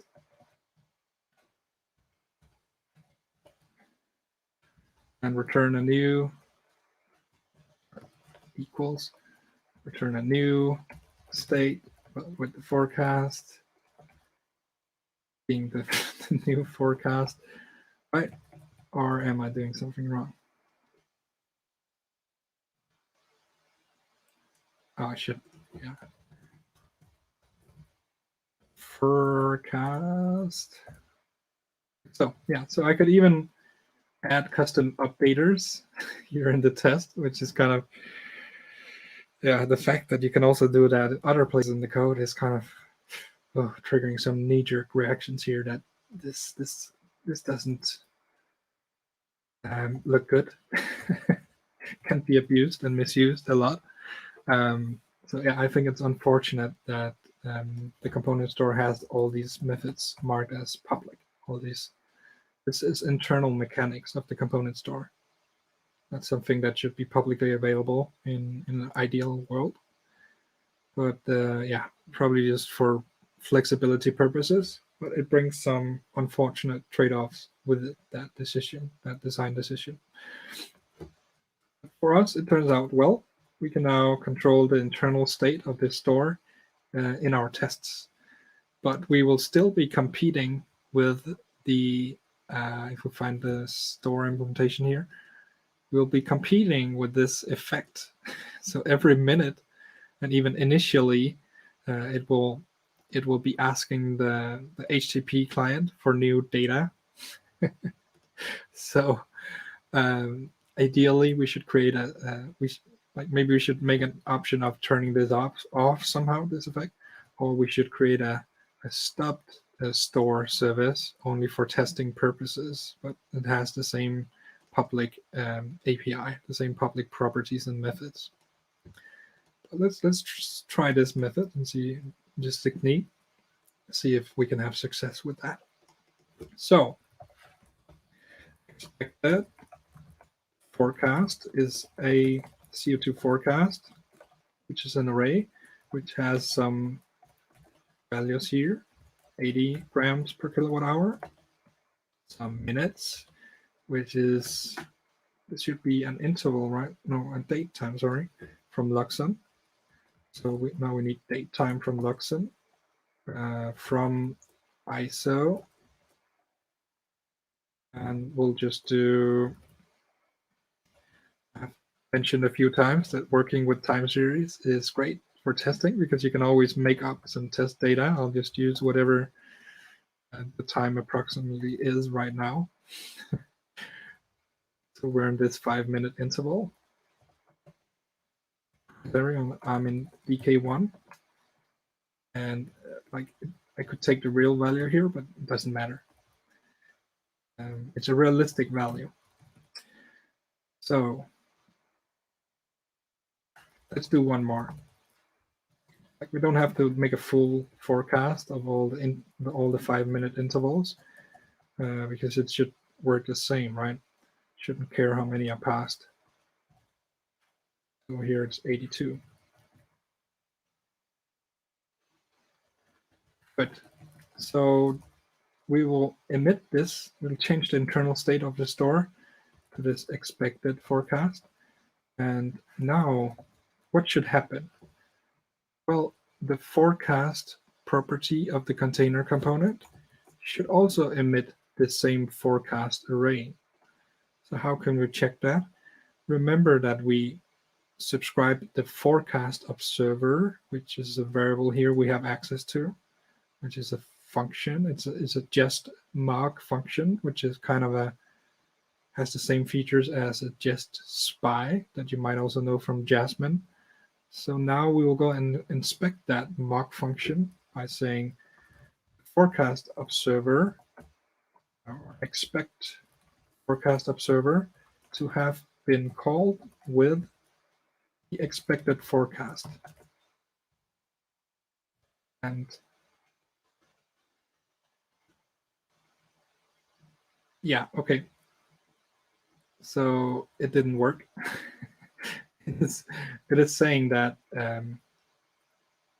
the minus is what we expected, the plus is what we received. So we received an empty array, and this might be due to either the, let's see, either the if we go to the store implementation, either the initialization of the state which has an empty forecast, or it might be due to this effect that is immediately triggered by this timer.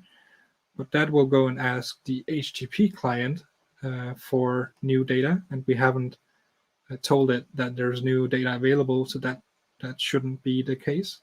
So more likely it's this initial state. So how can we get to this one? Well, we need to, yeah, I don't know, maybe we should, some time should pass before. We could also check how many times has this been called, this observer.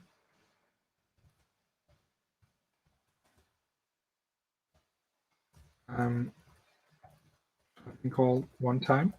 What will that say? Yeah, that's okay. It's only been called one time. Okay, when did we subscribe?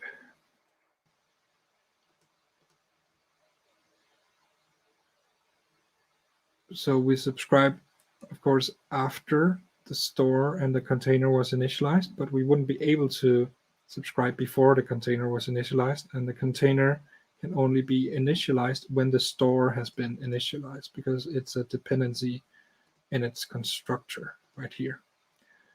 So we can't really subscribe at any other time. Now, what if it's a matter of we need some time to pass before we can get this value? Or maybe this is just not working, the set state in the test. But now I'm using the fake async utility from Angular core testing. So I'll try here to say, now it's saying it was actually called 2 times because of the initial state change or state initialization, which is the empty array forecast. And now it's been called 2 times. So hopefully the second time is our forecast, the state we set right here. So let's see. Okay, should have been called 2 times. Yes, now the expected forecast has been passed to the observer. So it was a matter of a tick or the VM turn to move to the next turn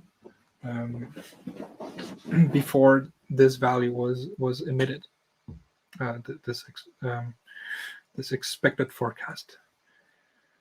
Okay, so let's see if it's actually 0 milliseconds. It is. Good. So what else could we do? We could ignore the initial emission. We could do that up here. We could say pipe skip 1. And this way we would, this is from RxJS, of course, we would skip the initial emission, and now it would only be called once. and it will be called with the expected forecast. But what if we wanted to test the initial emission in one of the other test cases? Then we couldn't really share this test setup. So we shouldn't, if we want to keep that option open, we shouldn't do this skip one. What we could do instead is, well, we don't really care how many times it has been called, but what we should care about is to have been last called with the expected forecast. So we're only interested in the latest emission on that observable, the forecast dollar observable. So the last emission was whatever was emitted by the store, the CO2 forecast store. That was also emitted on the container components forecast dollar property here. So now this test is is describing how those two are interacting together. The forecast store has a forecast dollar property, which we're not mentioning in this test, but we're updating the state, which then triggers a value through that observable. So they are somehow connected, which is demonstrated by this test. So yeah, this is exactly what I wanted to exercise in this test. Whatever state is emitted by the CO2 forecast store will be in the container components forecast dollar observable property, will be emitted here. And just to make it clear, I'm using the AAA pattern here, arrange, act, assert. I usually don't add these comments. I make it implicit, so I don't have to mention it in every test case. I make it implicit instead by just making a blank space between these groups, like so. So when we get to the first blank space, we'll know that now it's the act group, the end of the arrange group. And finally, we're getting to the assert group here after the second blank space in this test case. We might also have some tear down here. So that would be in another blank space, right? For example, if we had some subscription we needed to unsubscribe. In some cases, rarely, but in some cases, you would also have an an act, then an assert, then another act, then another assert, and so on. But usually you should have only one, because a test case should be verifying one very specific thing, not many things. We should add more test cases instead. Okay, everything is passing according to Wallaby. That's great. So yeah, that's actually everything we have to say about this container component right now. So let's look at our changes. We removed this private property because we don't really need it outside of the constructor, the CO2 forecast store. So that's a refactor. Remove unused private field. And here, cover forecast dollar.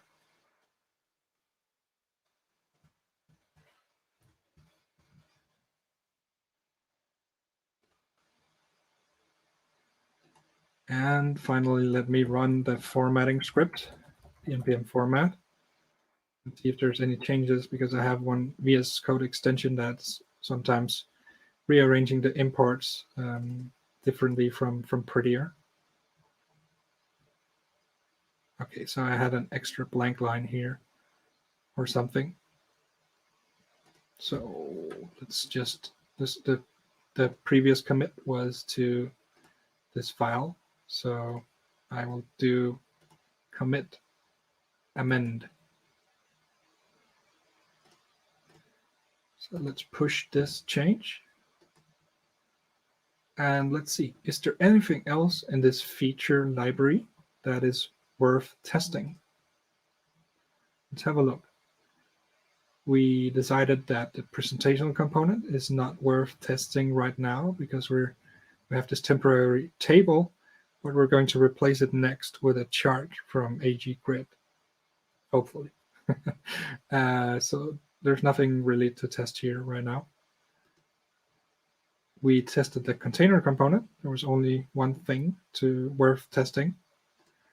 The only thing remaining we have is this forecast module, which is actually a scam for the container component, or rather it is re-exporting the scam from the container component. So importing this Angular feature module, the importing module's components would be able to use the forecast container component in its template.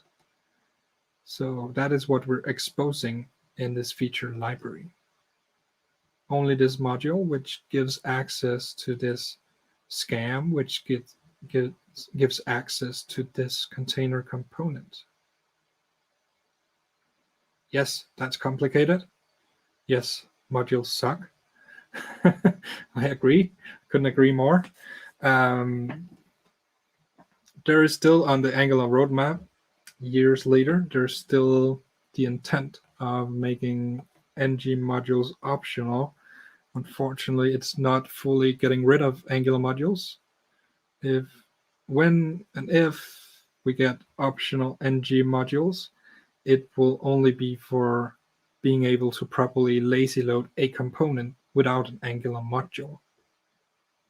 So it won't be module-free applications. It seems that you will always and forever need Angular modules for an Angular application, which is kind of sad. But for lazy loading modules, you'll be able to do it without, or sorry, lazy loading components, you might be able to do it without Angular modules in the future. I know. Not very, very great. Good. Where's the wallaby? There it is. Okay, is there anything we can test about this module? Yeah, we could. Do you want me to show you how? I'm speaking to myself because there's no one online watching right now. Okay, it's 1:15 midnight. I can probably show you how within 15 minutes, so I will. I'll show you how to test a module, this feature module. Actually, seems it's important because it's the only one exported for this whole feature library. So how could we test? How could we show in our test what this feature module does?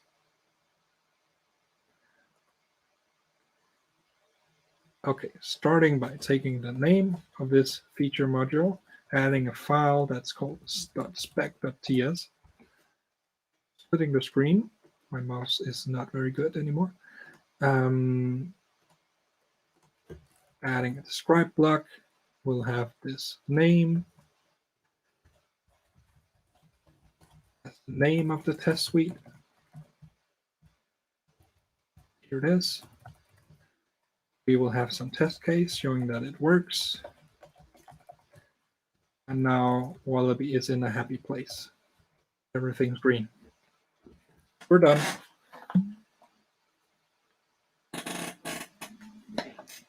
Just kidding, of course. How can we test a module? Okay.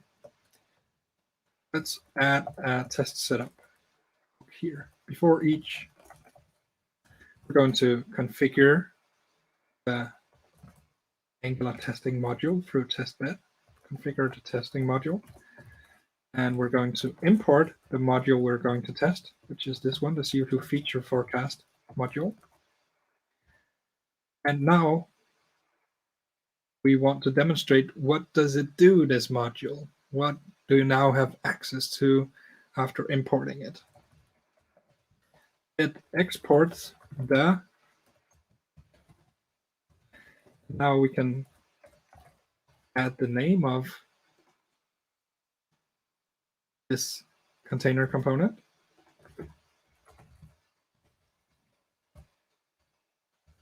Exports the CO2 forecast container component. Okay, how can we show that? Well, now we need a test component. So let's make a testing component. Component, selector, test host. So this is our test host component. And we need at least some template. And ESLint is unhappy that we're using test. So say energy test host then. So how can we use this test host component in our tests? We have to declare it in the testing module. And now, since we're importing this feature module, our testing host component here will have access to whatever declarables are exported by that feature module. So now we should actually have access to this container component. So we should be able to do this, basically. And here comes the question. Can we do that? Okay, let's add a shared variable here. Call it host. And it will be the test host component. And now we have to do host is assigned to the host variable testbed create component and then test host component. Okay, so now we're getting all these issues of there's no provider for the HTTP client. What are you doing, dummy? Okay, let's add the, seems like we've seen this before, right? Let's add this. Okay, fortunately, that was everything we needed. I mean, we're now actually rendering also the presentational component. We're providing the forecast store. The forecast store is injected into this container component. Where is it? Here it is. And this CO2 forecast store actually has effect running. So we're actually starting up this whole feature of the app inside of this test by putting it in the template of our test host component. And this shows exactly what we would do in the app. We would list this component, and I think that is indeed what we have done. If we go to our app component here, look at this. This is exactly what we have done. So now we're exercising or documenting that in our test for this feature module. What's the benefit you get from importing this feature module? You can render this forecast, this CO2 forecast container component and everything it has in its template, right? So the test setup is instantiating this test host component. By the way, notice that we didn't have to do compile components. We also didn't have to make it async and do await. So if you've been doing this, there's no need. It's just ngCli generating this for you for no reason at all. if you're using Angular CLI, you don't even, I think you don't even have to do compile components. Or at least, at least it doesn't have to be async. You might need to call compile components if the template or the styles are in other files. But I have intentionally created here single file components where the styles and the template is in the same file. And even the component or the scam is in the same file. And it's 43 lines of code. So because of this, I don't have to call compile component because that's, or I don't have to, or it's not async. Maybe you don't even need to call compile components if you're using Angular CLI. Let me know. Would be nice to know for sure. So I think it's mostly there for historical reasons, because back in the day, there were many ways of many setups for Angular, not only using Angular CLI. There's still some custom Webpack solutions out there today, some using System.js, some using Broccoli, you name it.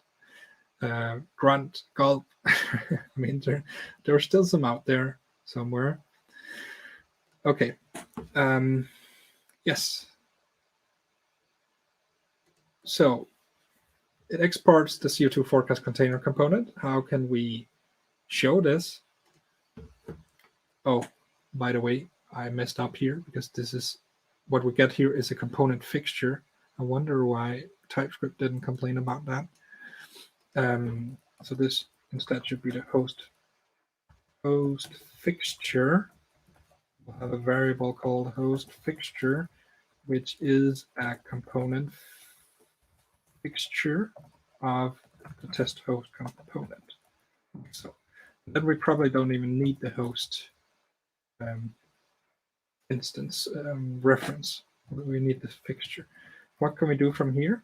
Well, now that it has been created, instantiated, compiled, and everything, and rendered, we should be able to reference or query for this component, our container component. And how could we do that? We can do that through the host fixture. Let's say host fixture, debug element, query by directive. And now we need to find that by, and auto import doesn't work. So let's see if I can remember. So where is by? I think it's in platform browser testing. No, then it's platform browser dynamic testing. No? I have no idea. I have to go look in the documentation. By. Oh, yeah. It's not here.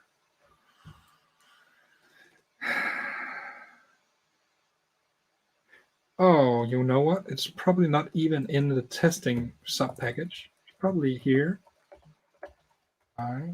Or here. For some reason. Maybe because you can use it at runtime using the debugging API, at least when you're in development mode and not in a production mode build. Maybe that's why it's not in a testing package, because you can actually use it at runtime for debugging purposes. I don't know. Only use it for tests. I only use it for tests. So yeah, query by directive. And we all know that a component is also a directive, right? It's just that sometimes we forget. So here, container or CO2 forecast container is this. But in fact, or this is rather the debug element of that. But if we couldn't find this, I think it would return null. So what should we do here? We should expect that the CO2 forecast container not to be null. Seems to work. We could also do component instance to be instance of, and then this class. Okay, that definitely seems to be right.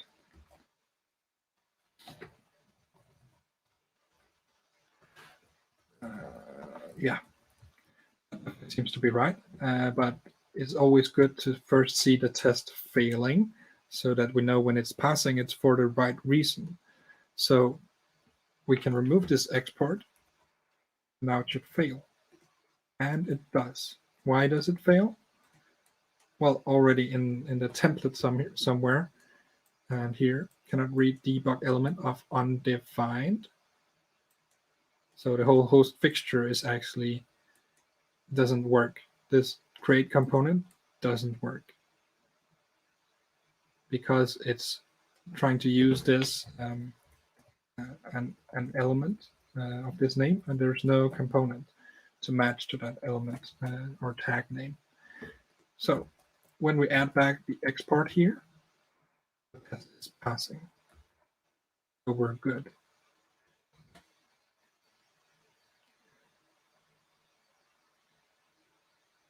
Yeah.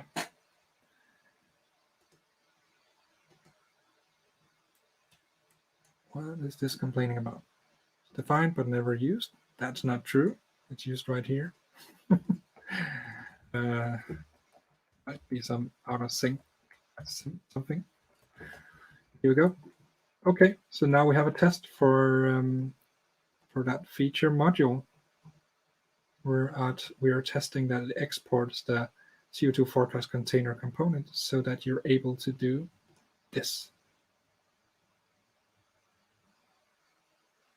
Good. We run the formatter. Then I will cover CO2 forecast feature module.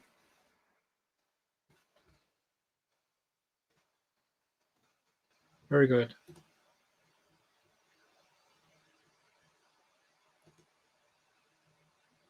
Okay. Let's try to get an overview of what did we do in this episode.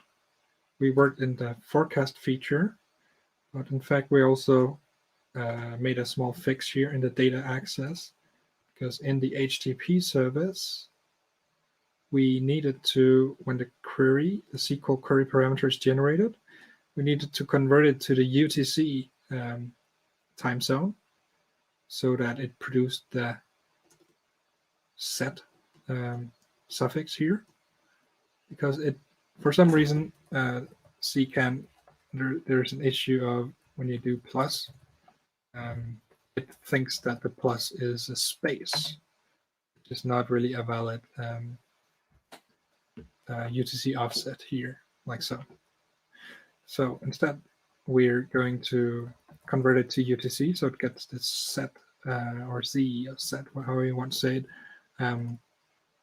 identify that this, by the way, means plus 0, 0 as well, or even minus, you can do as well. It's the same. That's one of the changes we made. We got stuck in the last episode and had to end.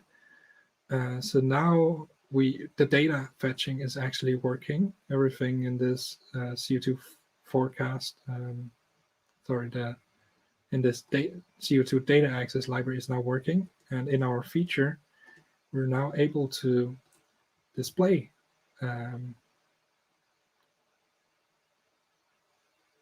where is it? There it is. We're now able to display data in this table. And we saw that. Maybe we should see it one last time. And now data might have been updated since last time. Let's have a look at what we have right now. Come on, Angular. Run faster. This is a pretty potent machine.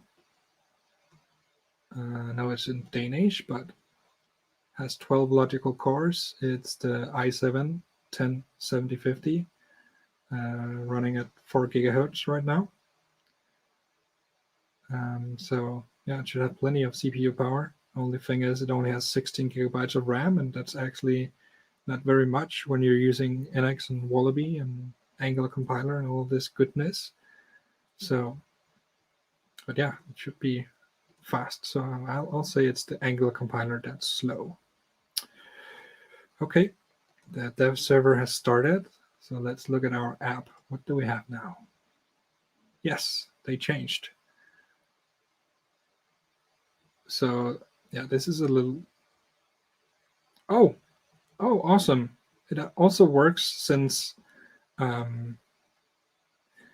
now we just passed midnight. It's 3 minutes past midnight. So now the first values we're getting are from the current date, May 25th. But now we'll see that date for tomorrow, May 22nd, 26th, is not available yet. Go to the bottom of this list. And everything is from May 25th. Why?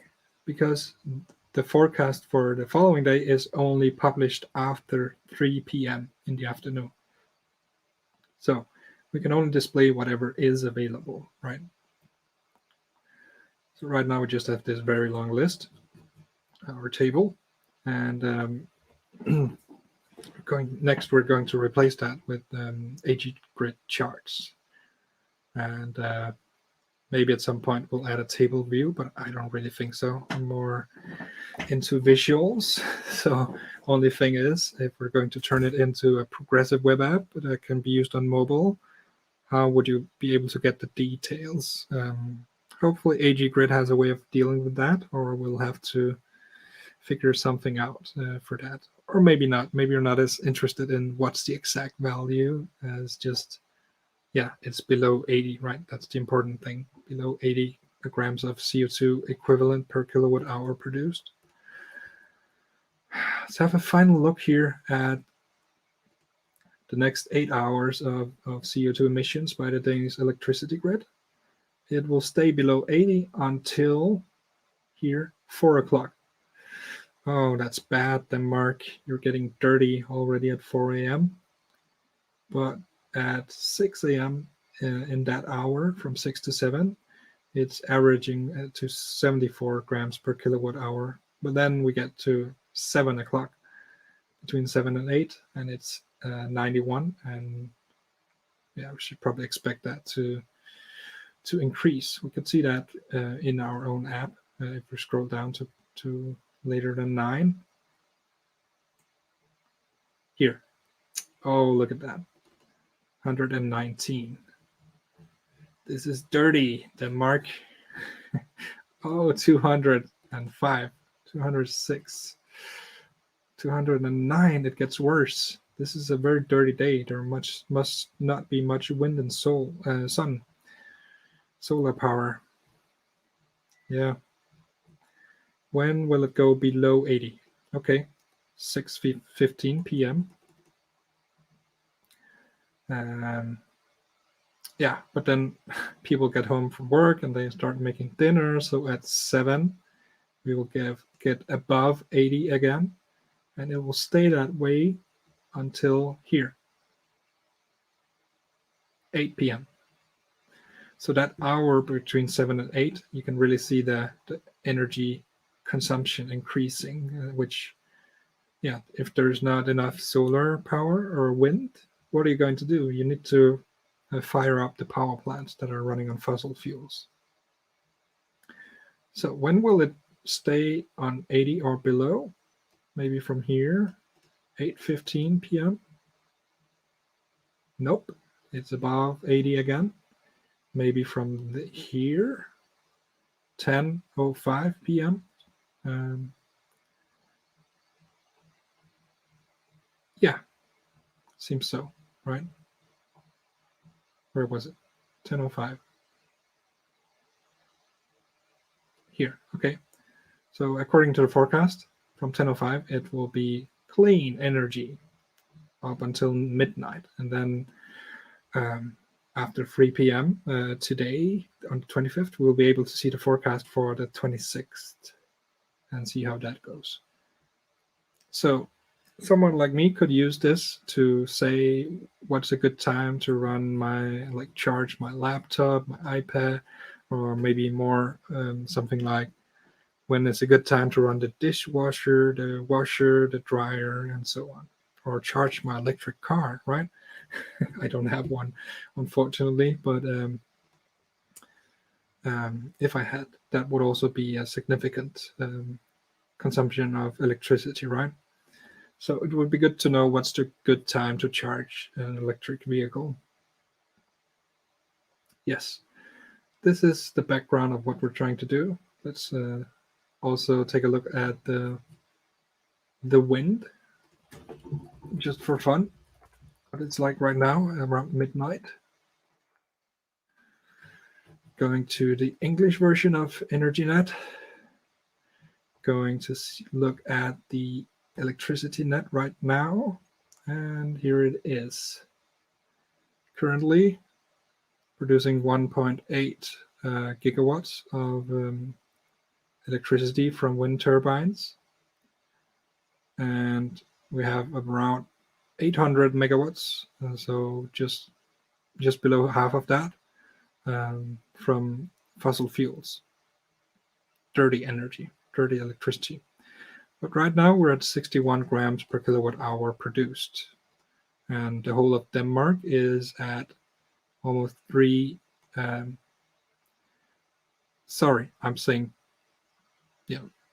Oh yeah, gigawatts, almost 3 gigawatts of electricity in the whole of Denmark right now, and we are importing 322 megawatts.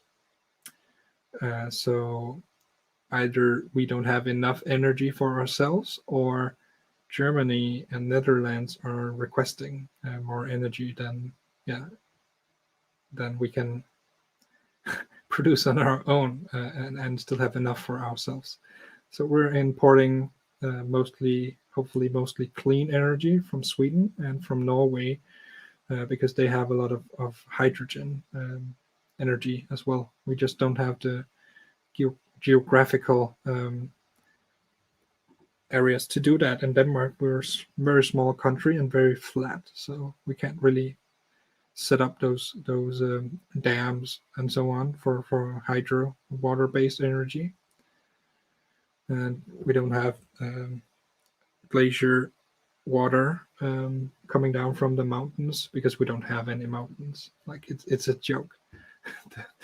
we have a small hill that we call the Mount of Heaven or something like that in Denmark. But yeah, let's see here how big it is. It's 147 meters above sea level. So yeah, like that's the highest point we have in Denmark. This is it. That's the highest point in Denmark. It's a joke, I'm telling you. I mean, the city of Silkeborg is also some above sea level. So, of course, this is not entirely 147 meters, but still, it's kind of funny, right? This is all we have in Denmark. The peak of Denmark, right? We don't have any mountains at all, or we barely have any cliffs. Yes. Yeah, that was, I guess that was all. What's this problem? It's not a known element. Okay. Get a grip, Angular language service. See if that fixes it. Giving it a good kick. Yeah. Okay. So now it's good. Great. That was it for NX After Dark for today. And now it's getting late, so I should catch some sleep. And we'll get back to this some other day and start working on that chart and see what we can test in our feature library. So I hope you find this useful, interesting. I hope you learned anything that would make me happy. And hopefully I don't run out of free streaming minutes on StreamYard. Oh no, because it will only be reset in 3 weeks from now. So hope I don't hit that limit, but I actually will very soon. So that's going to be an issue. Working on a solution, but it's not going to happen anytime soon. So might be a bit of a pause for a few weeks. Then we'll catch up again, and I can work on other content in the meantime. So let's see who joined today. We had Bill. Thank you for joining, Bill. And we had Musamil asking about pagination in Angular. And seems like you were doing great in the way you were doing it. And Bill saw for the first time private fields in ECMAScript and TypeScript using the hashtag rather than private, which is not actually private, only at compile time. So yeah, that was it. And everyone has gone to bed except for me. So now it's my turn. See you some other time. Bye.